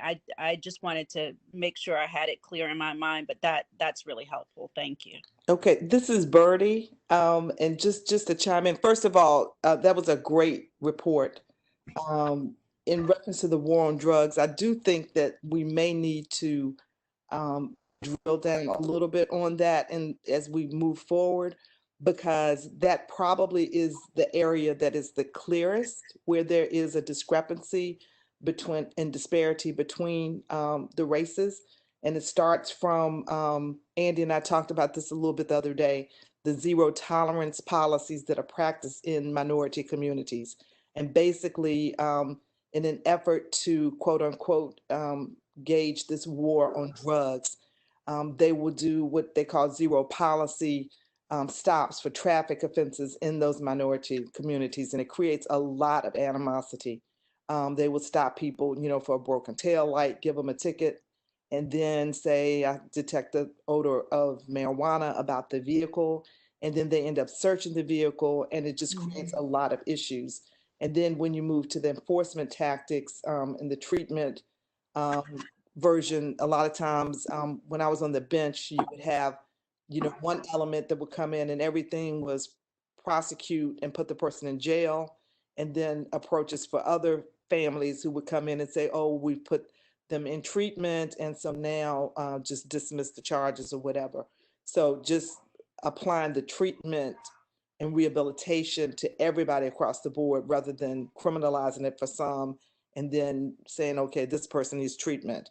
And then also the sentencing disparities between, say, crack cocaine and powder cocaine, which now it's less, but there's still a discrepancy between the sentencing for that. So I do think that creates a lot of the issues that we see with disparate treatment. The other thing that I think is really important is the first thing on the list, the content list, is the improved data collection and transparency. Because I think the more, right now, we really do not have a lot of data. And I think that once we collect the data, we're going to have a better idea of exactly how disparate things are. And then that tells the story also, because when you look at the graphs and you look at what's happening, it's hard at that point to say that there's not a problem. And I think somebody said earlier about Brian Stevenson saying that until you have the truth, you're not going to have justice. And I think that the best way for us to get to the truth and the real meat is through the data collection.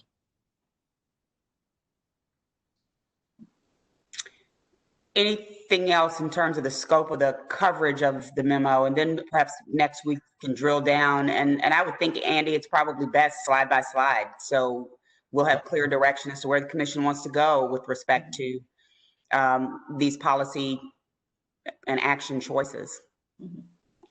Any Madam other? Chair. I'm sorry? Madam Chair, Jill Hankin. Yes, Jill, go right ahead.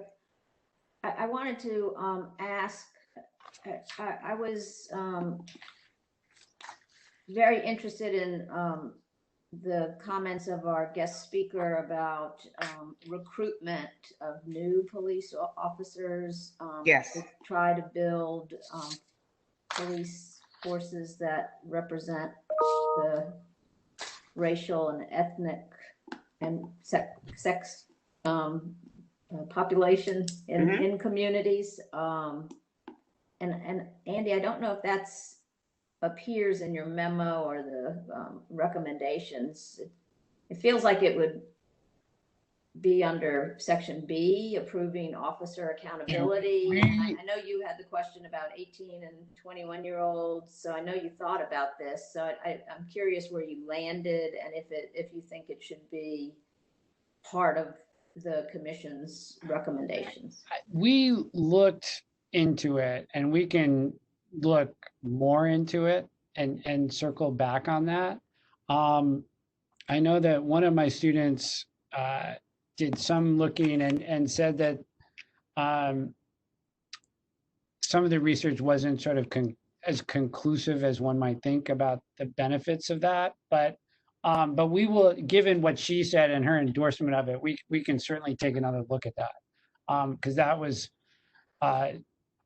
she spent many more years thinking about this than we have, and so we can certainly take another look at that, and either in written form, through the governor's staff, or at our next meeting, share more information on that. Let me just say this to your point, Jill, about that being an area of omission in the memo. That was going to be, I was going to echo that and talk about the fact that there may be a jumping off point for the researchers to look into this a little more closely. I may have mentioned in some of the conversations we've had, Andy, I'm not sure, that back in 2015, maybe 16, in the immediate aftermath of Ferguson and the wave of police-involved shootings there, the Attorney General sponsored a study, funded a study at Virginia, I believe it was done at Virginia State University. I'm positive, actually, where they actually piloted and collected data on the matter of what prevents, if it does, or deters people of color from seeking to become law enforcement officers, and to the extent there are deterrents, how to overcome them and how to address them. So there is some data readily available from that work of the Office of the Attorney General. And I, again, endorse Jill's comments that that needs to be a part of this. The efficacy of greater diversity in law enforcement being perhaps not totally nailed down, notwithstanding, I'd like us to take a closer look at it too. Absolutely. Madam Chair, Yes, Judge Jones in Norfolk. Judge Jones, How are you? I'm good. Hope you are. Been listening, doing fine. Thank you very much. Been listening very carefully. I just will chime in a little bit anecdotally on this question. I've been my 40th year as at the bar and the bench, and I've been in and out of court all that time. I've had many conversations with our chief of police here in Norfolk and our sheriff here in the city of Norfolk. And one of the most challenging aspects to what they do is this notion of recruitment and retention into the police academy, into the sheriff's academy, for a number of reasons. Policing, firefighting, a lot of that, if you go to one of their graduations, it is a family affair. You've got 2 and 3 generations of police, in the same family. Same thing with firefighting. So it really, quite honestly, culturally speaking, is a bit of a closed shop, if you will. I know it's been very difficult for our local people to get interest among more diverse communities to go into it for a number of reasons, not the least of which is that they have a difficult time getting past the background checks. For long, they've had to relax standards for people going into police and sheriffs, where any drug use in the past at all prohibited that. Now they've had to change that. Even minor convictions, misdemeanor convictions, which heretofore had always been an absolute bar to being able to get across that first hurdle and get into the academy. Now they've had to relax that out of necessity. And this reducing of the age goes along with that. They've had to reduce the age, not because they really wanted to, but because they really were going to come up so short. if they didn't do that in terms of just being able to get warm bodies into the process.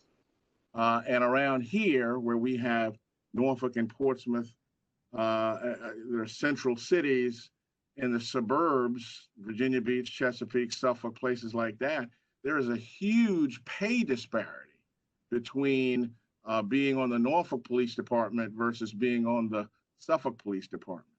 So there are all kinds of aspects to this notion of trying to have a more diverse police and sheriff's department than might meet the eye. So, and I'm sure there'll be some of those officials that I'm referring to would be very happy to share with you the problems that they're up against. It is not an easy thing at all.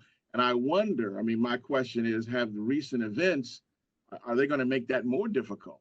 You know, they're going to make violence against the police that we've seen, you know, vividly played out on television for reasons we understand, you know, may make people even less willing now to go down that road. So to make that as a career choice. So I think we need to definitely figure that out, because in the long term, I think that's going to be one of the big challenges about policing in the future. Understood, Judge Jones. Thank you. Okay, if we feel like we've covered the field with respect to what was not in the report, let's go to what is in the report. And let's talk about it. Can I ask a question? Please. Yeah, this is Hank Chambers. Just going to ask a question. I don't know whether it should be in the scope or the specific piece, but what I was trying to get at, sort of inelegantly with Dr. Robinson, was I can't tell whether this is a static analysis or a dynamic one. That is, it sounds, Andy, like you were suggesting that you were taking policing as a given, and the way the policing is done is a given. But then on the last piece, when we talk about the funding pieces, it sounds like it may well be that the suggestion is being made that the nature of policing might change. And that might change a number of things in the report, although I think everything in the report is correct, and I'm down with any of those things. But if the nature of policing might well change over time, it might change some of the things that are proposed. And it might make some of them even more important or a little less important. But I think everything that you all are doing is correct. In that vein, I do want to sort of add the piece with respect to Judge Jones. It may well be that moving forward, folks may be more likely to join a police force if the things they believe that qualifies policing are more amenable to them.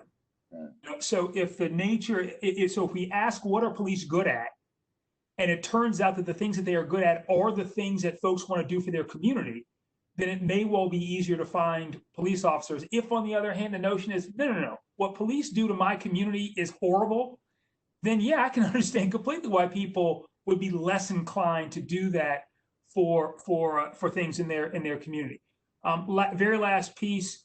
I don't know how this plays, but as we move toward decriminalization and possible legalization of marijuana, it might be interesting as to whether that will take away some of the discretion, or maybe add discretion, I'm not sure, in terms of what police look for when they stop cars and things along those lines. So that it may well be that if someone says, well, look, I'm not sure that merely claiming to smell marijuana does give one probable cause to do much, depending on how we view the decriminalization piece of the puzzle. So it may well be that there are a couple of other sort of changing issues that might have an effect on policing as well. But I think the report itself is, I think what you guys have done is fantastic, and I look forward to hearing the discussion about it. Yeah. And in terms of static versus dynamic, I think we have to take the status quo as it presently exists as the static piece. And until the dynamism that's reflected in some of these proposals catches fire, then we react in kind. At least that's my thinking. But I absolutely appreciate that point, Hank. Okay, we were scheduled to end at 2:30 today. So we'll go ahead and get through these. Improved data collection and transparency. And you all see the bulleted points here. and I'm not sure if I should solicit comments in terms of what you support or what you don't. I'm just soliciting comment in general. Let me know your thoughts. Judge Jones, you're muted. Judge Jones, you're muted. Unmute, I'm sorry. This is Judge Jones again in Norfolk. I strongly support this as one of the things that I think the governor needs to focus on. I understand that they're going to be considering legislation in their August special session, and I'm sure, again, things will continue into the 2021 session. But if there's anything I think that needs to come, I think we'll probably be regaled with a lot of legislation about use of force and all these other things. But data collection, transparency, the things that are contemplated by this category, I think are the things that absolutely must come from the top and the governor's office. And I would speak strongly in favor of this as one of the primary recommendations that this commission could make to the administration. All components in that category, Judge? Well, I'd have to look at that and kind of, be a little bit, more in there. But I think that generally speaking, and whoever said it, I mean, what you can measure, that's what you can do. And if it doesn't get measured, then you're not going to get it done. And so I think we need to have data, because so much of this is not subject to empirical data analysis. So we need to start getting the right data on this stuff. And it's controversial. People don't want you to collect data on them, to tell you the truth. Everything in this report is controversial. I know. So, I agree. That is for sure. But anyway. As someone who used to be general counsel to a fairly decent sized police department in Hampton, right. None of this is going over easy with anybody. I'm sorry, Andy, you were about to say something?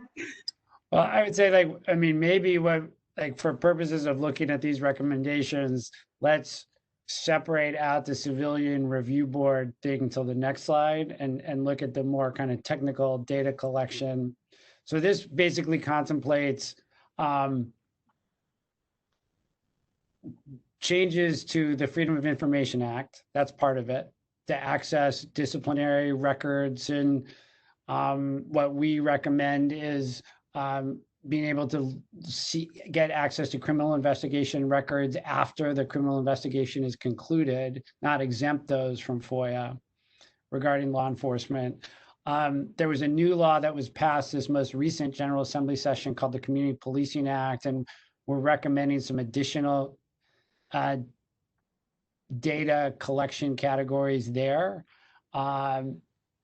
There's a requirement for officer-involved shootings, and if you look at the reports that are generated by the state police, they're not that helpful in terms of that information. So a lot of this is technical changes to existing law, but like you say, Cynthia, that doesn't mean it won't be controversial. But I think looking at those separate from the civilian review board question, just for the time being, is probably useful. And let me say this too before we go any further, and for the general information of anybody who's listening out there. Dana Schrad, who is the executive director of the Virginia Association of Chiefs of Police, is attending this virtual meeting and is chatting with the panelists as we go along. I'm not exactly sure how that works in a public meeting. I appreciate these comments, Dana, and I know all the panelists can see them. And I'm not sure if I should read each of them as these issues come up.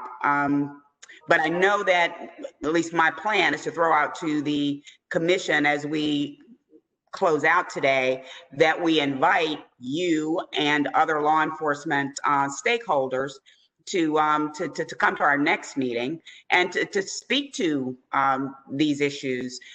Dana has mentioned, for instance, the VACP's own report on areas of police reform and perhaps some of the difficulties in executing or implementing some of the most regularly proposed reforms. And we want to hear all of that, and we will. So I'm hoping that serves for now, Dana. And what we'll do is try to meet again as quickly as possible for you and others to present us that side of the coin.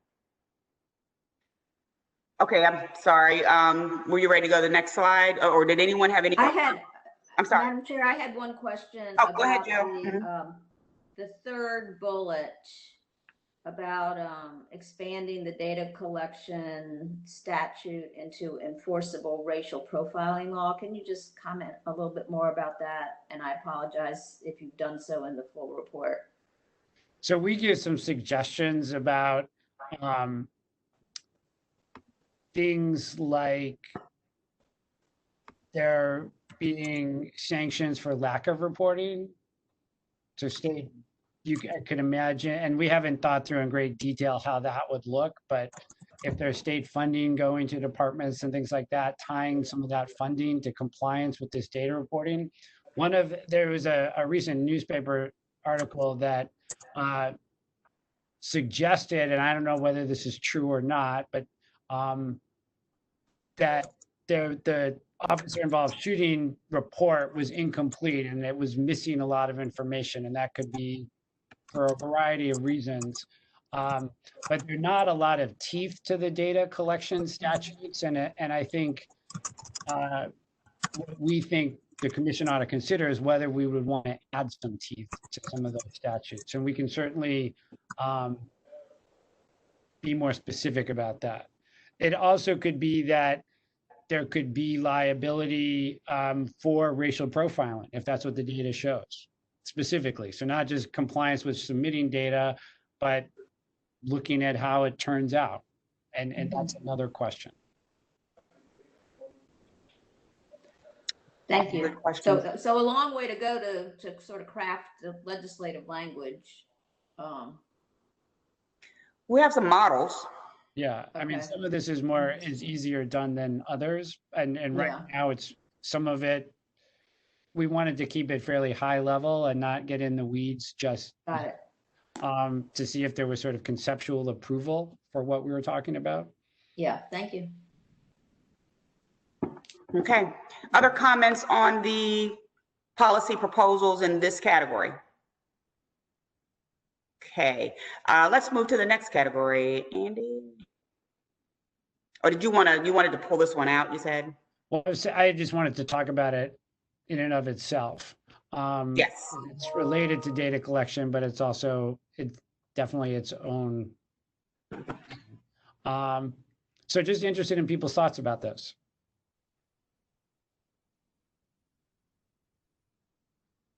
You certainly Good, bad, indifferent recommendations. So we felt it necessary to include them for your review. I should say that there's 3 civilian review boards in Virginia. Fairfax has one, Virginia Beach has one, and Charlottesville has one. They are, I think, sort of along the lines of the review focus model, and are all fairly recent creations. None of them have been around, I think, more than 3 or 4 years. And so we can certainly get more information from those places about their experiences and thoughts to share. We don't have a lot of that at this point. I'm just interested in everyone's general response to this concept. Right, exactly. We're talking conceptually right now, without, I like the last 2. I think I like the last 2. They seem to be easier to implement. I don't do any criminal law. I've never done any criminal law, but I imagine that investigators, if they were previously associated with the police force, that they may have some conflicts. But as a general matter, the idea of proposing that a civilian review board enabling or even mandatory legislation be something we support is that the general feeling? Is that whether, whichever model or combination? Yes, generally, right? Yes.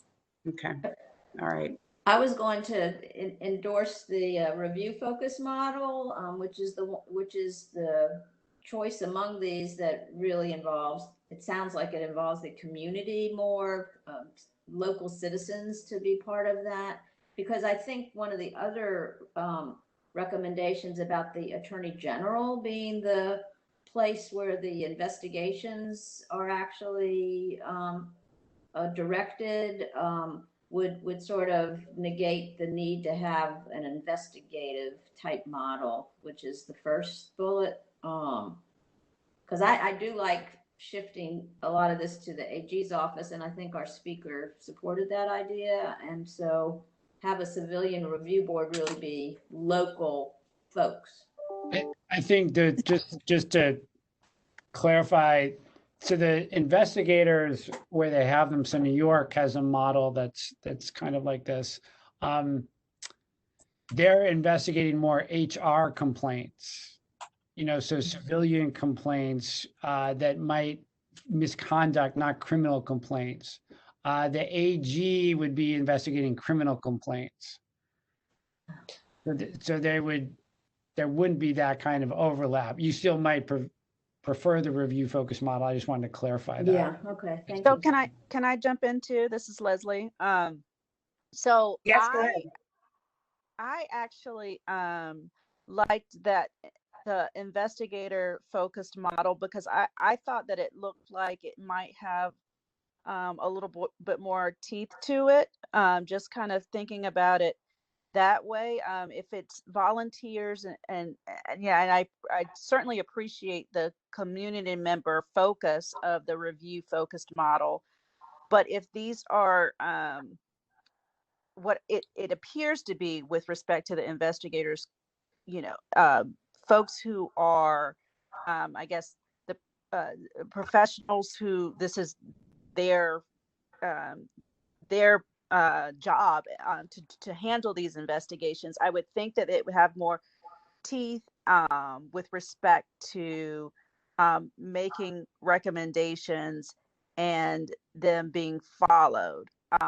But I could be completely wrong. I don't know if, Andy, you could follow up a little bit more on that distinction. I think that the investigator model contemplates civilian community membership, but then also professional investigatory staff. So it's kind of a blend of those two things.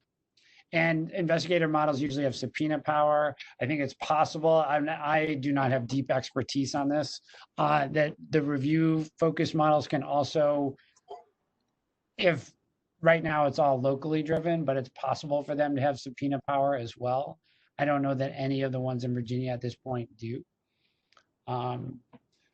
If we're speaking conceptually, and there's a general idea that we'd like to let the governor know that we think it is a good idea for him to consider some form of civilian review board, that's probably where we have to leave it and allow them to put the meat on the bones and choose the format or the approach that folks in the public safety secretariat and others who advise the governor see best, unless there are some particular qualifiers that we want to put on it.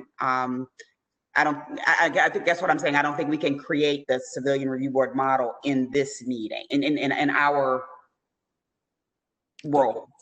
Mm-hmm. Is that fair to say? I mean, if you guys, I think that's right. I think that's exactly right. The other thing is the politicians and the legislators will be the ones to decide what they want to support, and then legislative services, once they give them an idea, usually is very good about drawing up the exact language for the legislation. I think my comment would be, I think I would like to see a combination of at least one person who is a professional, who's a paid employee or something, along with volunteers and community members, because sometimes when you just have the volunteers and the community members, the accountability for them is lacking because they're volunteers or they're community members. So I think having one person that's kind of like keeping everybody straight and seeing if people are not really doing what they're supposed to be doing, that there's some accountability for the review board. But that's just my thought. And that makes sense. And keep in mind that, you know, well, I know you know, the devil is in the details with respect to constructing these kinds of things. Right. And speaking again from Hampton experience, where that city council considered a while ago the prospect of standing up a civilian review board, one of the foundational pieces was in terms of its makeup, with the governing body specifying exactly the qualifications to serve on this board, their role vis-a-vis that of a police chief, with respect to personnel actions, and again, it's a level of detailed legislating that we're not equipped to do in this role and in this setting. So we're advancing concepts that we'll endorse or not endorse. Right. Okay, let's go to the next one, Andy. Sorry, I skipped over. Officer accountability. Okay, decertification of police officers who participated in a pattern of misconduct, making disciplinary records public statewide, mandating early warning systems, investigation by the Attorney General's office, and increasing accountability for officers who act tortiously by revising sovereign and qualified immunity standards. Now, I'll just speak real quickly to my thoughts about these, and then you guys throw in yours. I support independent investigation of certain types of crimes committed by police officers, but that they be investigated by someone other than the local agency. Even if, again, brainstorming at one point, again, in the Attorney General's office, as we were spitballing, we said, well, why not a regional group of homicide detectives? Let's take Hampton Roads. You know, Norfolk contributes somebody, Hampton does, Suffolk does, all of the 7 cities, and they are a team of regional investigators. And when a police involved shooting occurs in one of those jurisdictions, someone from that group is then assigned, who's not from the jurisdiction where the injury occurred, is assigned to investigate. And that's just one model. People have thrown out state police in investigating, those kinds of things. But the idea is we want to get behind independent investigation. Is that fair to say, Andy? Mm-hmm. Yeah. Okay. So that I certainly support.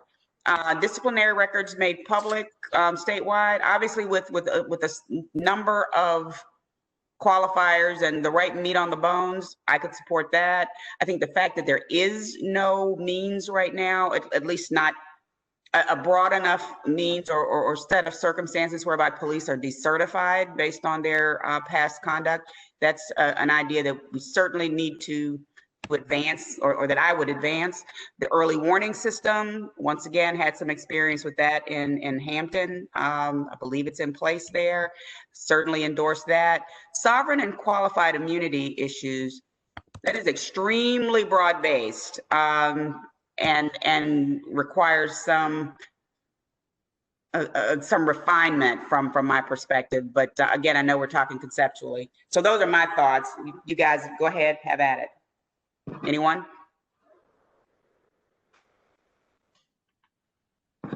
This is Hank.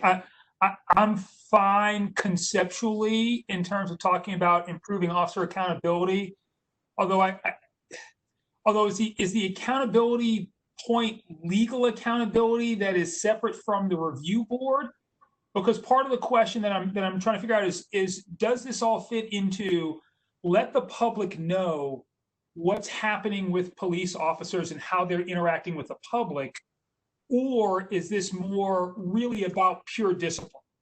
And it can be about both, but I'm not certain where we're sort of heading on that one. But generally speaking, absolutely, I want more accountability and more transparency as well. I think it's a little bit of all of the above. Obviously, the sovereign and qualified immunity issues speak to the concern that many people have. that law enforcement and the agencies that employ them or the localities that employ them are almost beyond the reach of civil rights or tort claims at this point in time.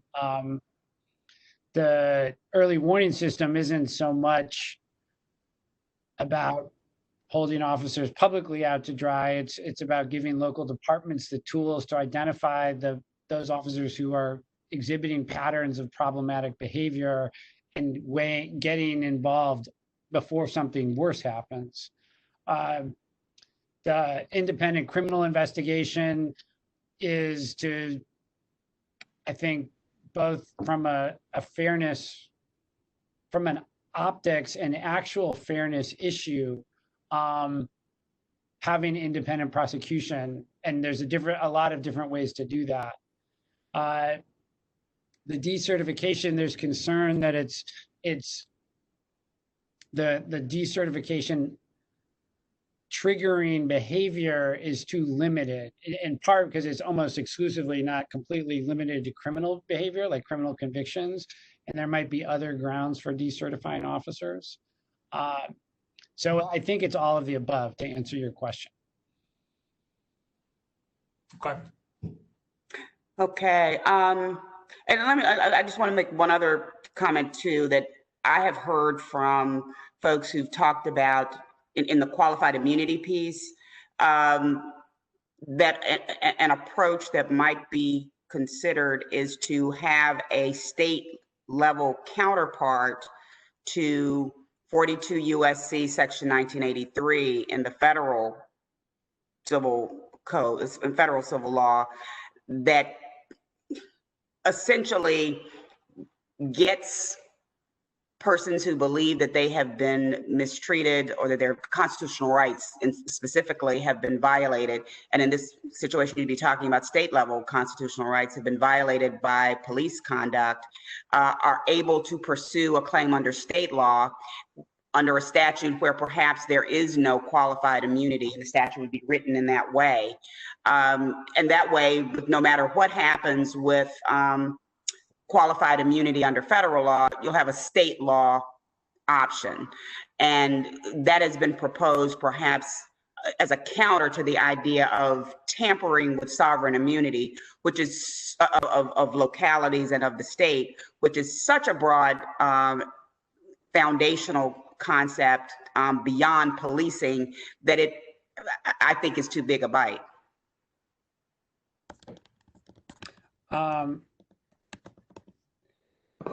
Yeah, it seems like this is an area that obviously is getting a lot of attention in Congress right now, and appears in a lot of different recommendations. And so we would certainly welcome, as we think about this, in advance of our next meeting, or however we dive into this further. I know, Cynthia, you have expertise in local government law and probably defending some of these things, but yeah. Yeah. I have been known to. Yeah, exactly. So, but helping us think through this, because I know there's unintended consequences in different directions that we want to be mindful of, but I also know that there seems to be a pretty strong consensus in a lot of circles about the need to do something here. Can I say one more thing about the big bite? I think, Cynthia, you're absolutely right that it's a big bite, and I would tend to shy away from it. But on the flip side, almost everything that involves racial inequity may have a 1983 parallel. So it may well be that for all the other things we're going to do, foreshadowing that, qualified and sovereign immunity is the kind of thing that has allowed the shielding of racial inequity for years. Maybe it wouldn't be so great, so bad, even though my initial thought is exactly yours of, wow, that's a lot. Maybe we don't quite want to do that yet. But I agree with you that the issue is enormous as well. And perhaps given the enormity of it, it definitely requires an enormous solution. So I'm not suggesting that we not go that route. I'm thinking that there are other ways to achieve possibly the same thing without doing it. But if that's what it takes, I understand completely, Hank, what you're saying. Hey, Cynthia, can you see me? Is that Mike Herring? Yes. I can hear you. Okay, well, we'll let that do for now. Sorry I'm late. You know, We're glad you're with us, and now I see you as well. okay. Sorry. I just want to add two quick things on this point of officer accountability. I remember from years ago trying a police officer for what I considered to be a bad shoot, that the instructions was just the process of crafting instructions to govern a case involving police use of force is no small feat. So maybe there should be something recommending either Boyd Graves or the Supreme Court take a look at uniformity or model instructions for police use of force. The other is there are lots of states that are way ahead of the Commonwealth in codifying use of force generally. And a recommendation to do that without necessarily specifics could be a step in the right direction. I know there's going to be a whole lot of public outcry for this sort of thing, if not in Virginia, then certainly all around the country. Absolutely, I agree with you. And I think those are things that we need to put on our list. Okay, sounds as if there's general consensus to move along the idea that we support conceptually the elements that are in this officer accountability category. All right, so there's no other comment on that. We'll move at least to one more category before we try to close out and talk about our next meeting date and also public comment. Go ahead. Addressing use of force through legislation and trainings, Andy. Yes, I think this is hopefully a little bit self-explanatory, but it would be both using legislation to prohibit certain kinds of things, and basically using legislation to require certain kinds of training in the areas of law enforcement that the legislature and the people think are important to emphasize. So the statewide adoption of use of force policies could be used to eliminate chokeholds. It could be used to require officer intervention when someone is doing, is doing something illegal or improper. It could be used to require providing first aid when someone's hurt. It could be used to do all kinds of things which are currently sort of left out of legislation.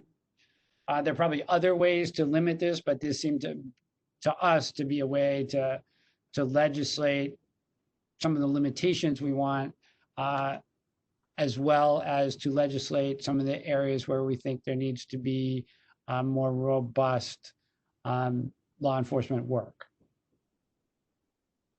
And then the last piece is hopefully pretty self-explanatory, the bit about adding more community members to the DCJS training committee, which is established by statute.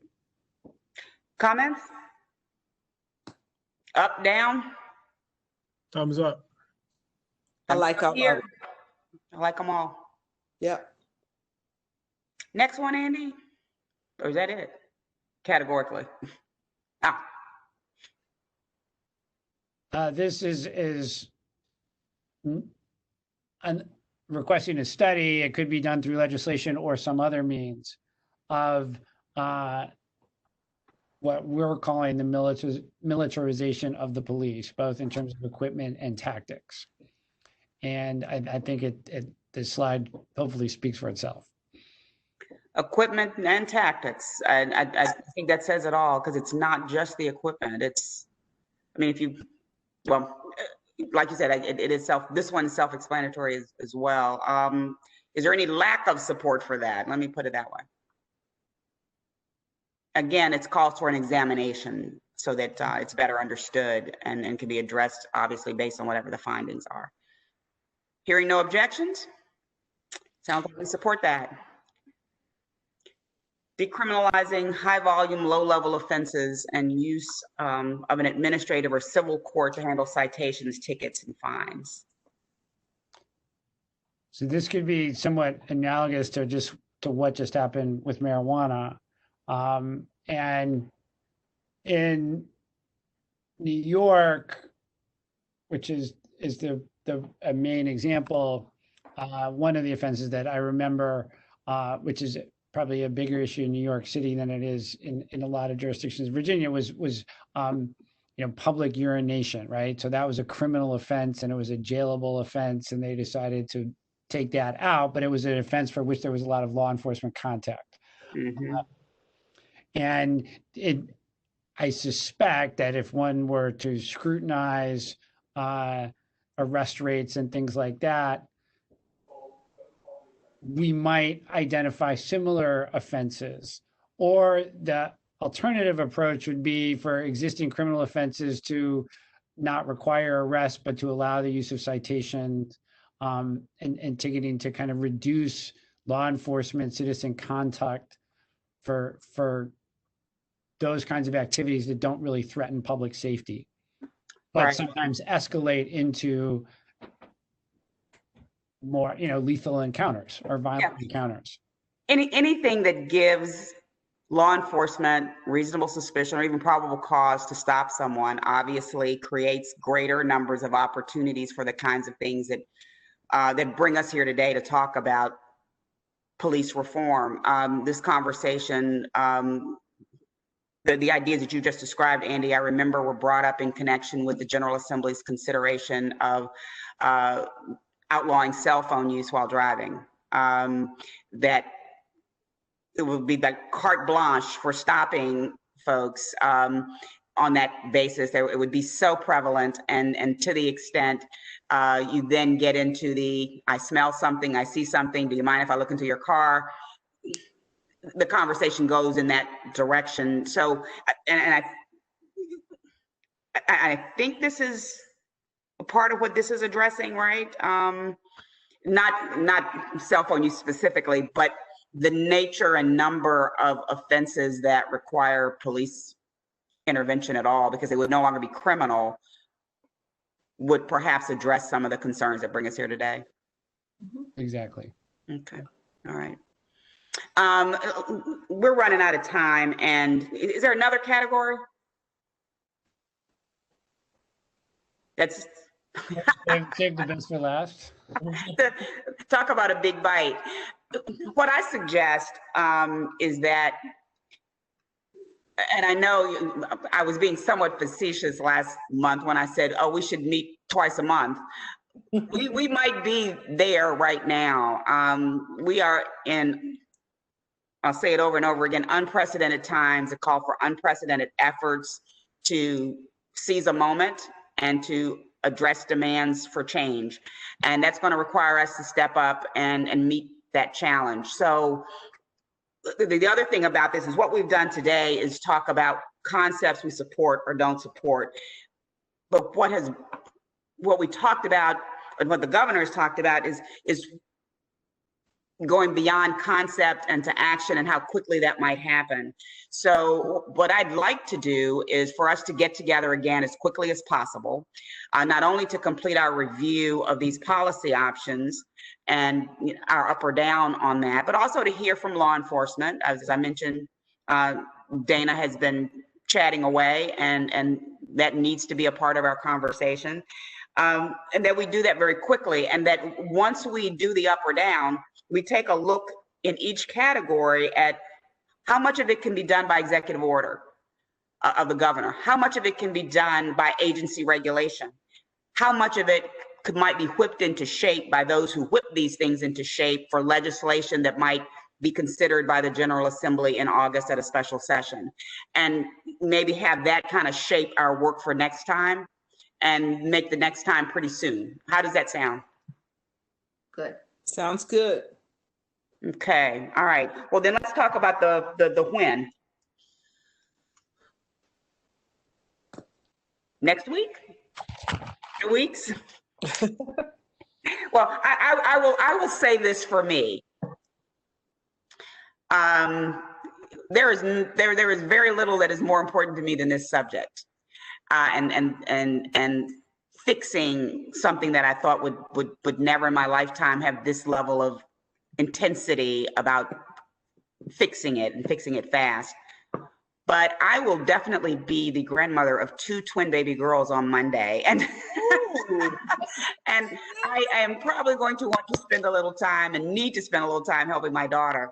I would expect, though, nonetheless, that while that will happen on the 22nd, due to COVID, I will not be able to see her until Thursday or Friday. So I could do it as early as next week, Tuesday or Wednesday. And after that, I will, I'll make the time. You guys tell me what your void dates are, or either what we'll do is just ask Jessica to throw out some dates for us in the next 2 weeks where everybody can get back together. How does that sound, Jessica? Jessica. She's probably muted. Jessica, are you muted? Tuesday. Well, I'll tell you what, a commission, how does it sound to you if we simply ask Jessica to send you some dates and send them very quickly? Yeah, Sounds can you hear good. me now? I can. Tuesday is not a good day. Next week, Wednesday is the best day for me. I'm just here. I was gonna I'm say here at my Wednesday. computer, so I'm looking at the calendar. Tuesday is out. I could not participate on Tuesday. Not to say that would hold the meeting up, but I can't participate. We got it. Wednesday's a great day. The courts are starting actually to pick up next week, and I've got a number of things going. But Wednesday would be good. And the other thing is, I know, Andy, the commissioners asked your students to look into a few more things. If we met next, the 17th or the 1st, would that be enough time for you all as well? Because I know there were some things that they asked. I'm flexible, just want to comply with the requirements of open meetings. So if I got to get a notice out this week, I got to do it this week. It would be a special meeting. Well, ours are all special since we don't have regularly scheduled meetings. Yeah. Special. I feel that we could do a lot of it. And I guess we could both look into some of the things that people asked. I think we could also, and I might get in trouble with the students for saying this, look at, just to accelerate the process, look at and maybe present some versions of potential legislative change on some of these specific issues so people could look at that specifically, and try to move from concept a little bit more into the black and white language of code change.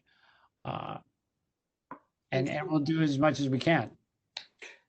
Okay, and I'm going to take the liberty of getting us some more information about that whole officer recruitment and hiring issue and matters around the benefits or lack thereof of increasing diversity in law enforcement agencies. And let me say this too, as we prepare to close, something else that I think is an appropriate thing to consider for this commission, because obviously the policing of people of color in the manner that that we've witnessed recently is but one facet of grave and several disparities in treatment between whites and communities of color. And obviously we're examining all of this. We have moved this to the top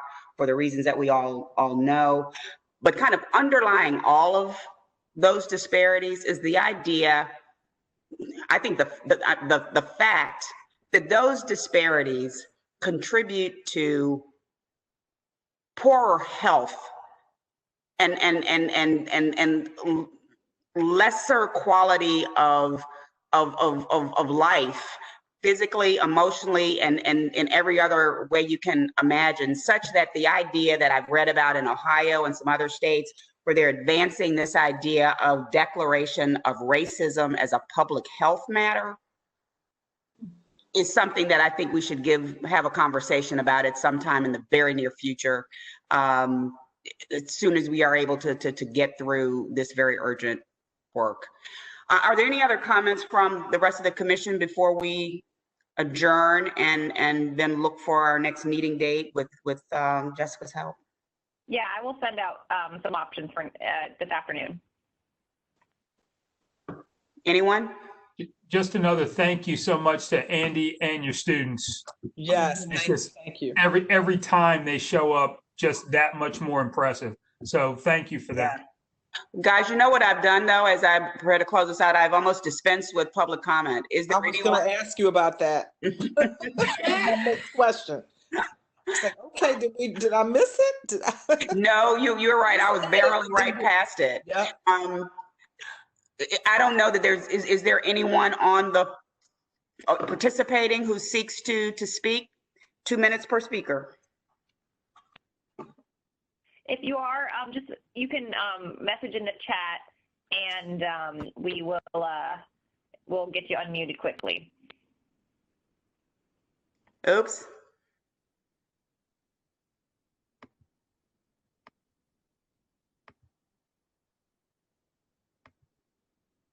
Am I out? No. No. Oh, okay. I did something. Okay, you're back. Madam Chair, I'm sorry. this is Jill. I did send you a memo from an organization that should be treated as public comment. If it's possible to just disseminate that memo to the rest of the commission at some point.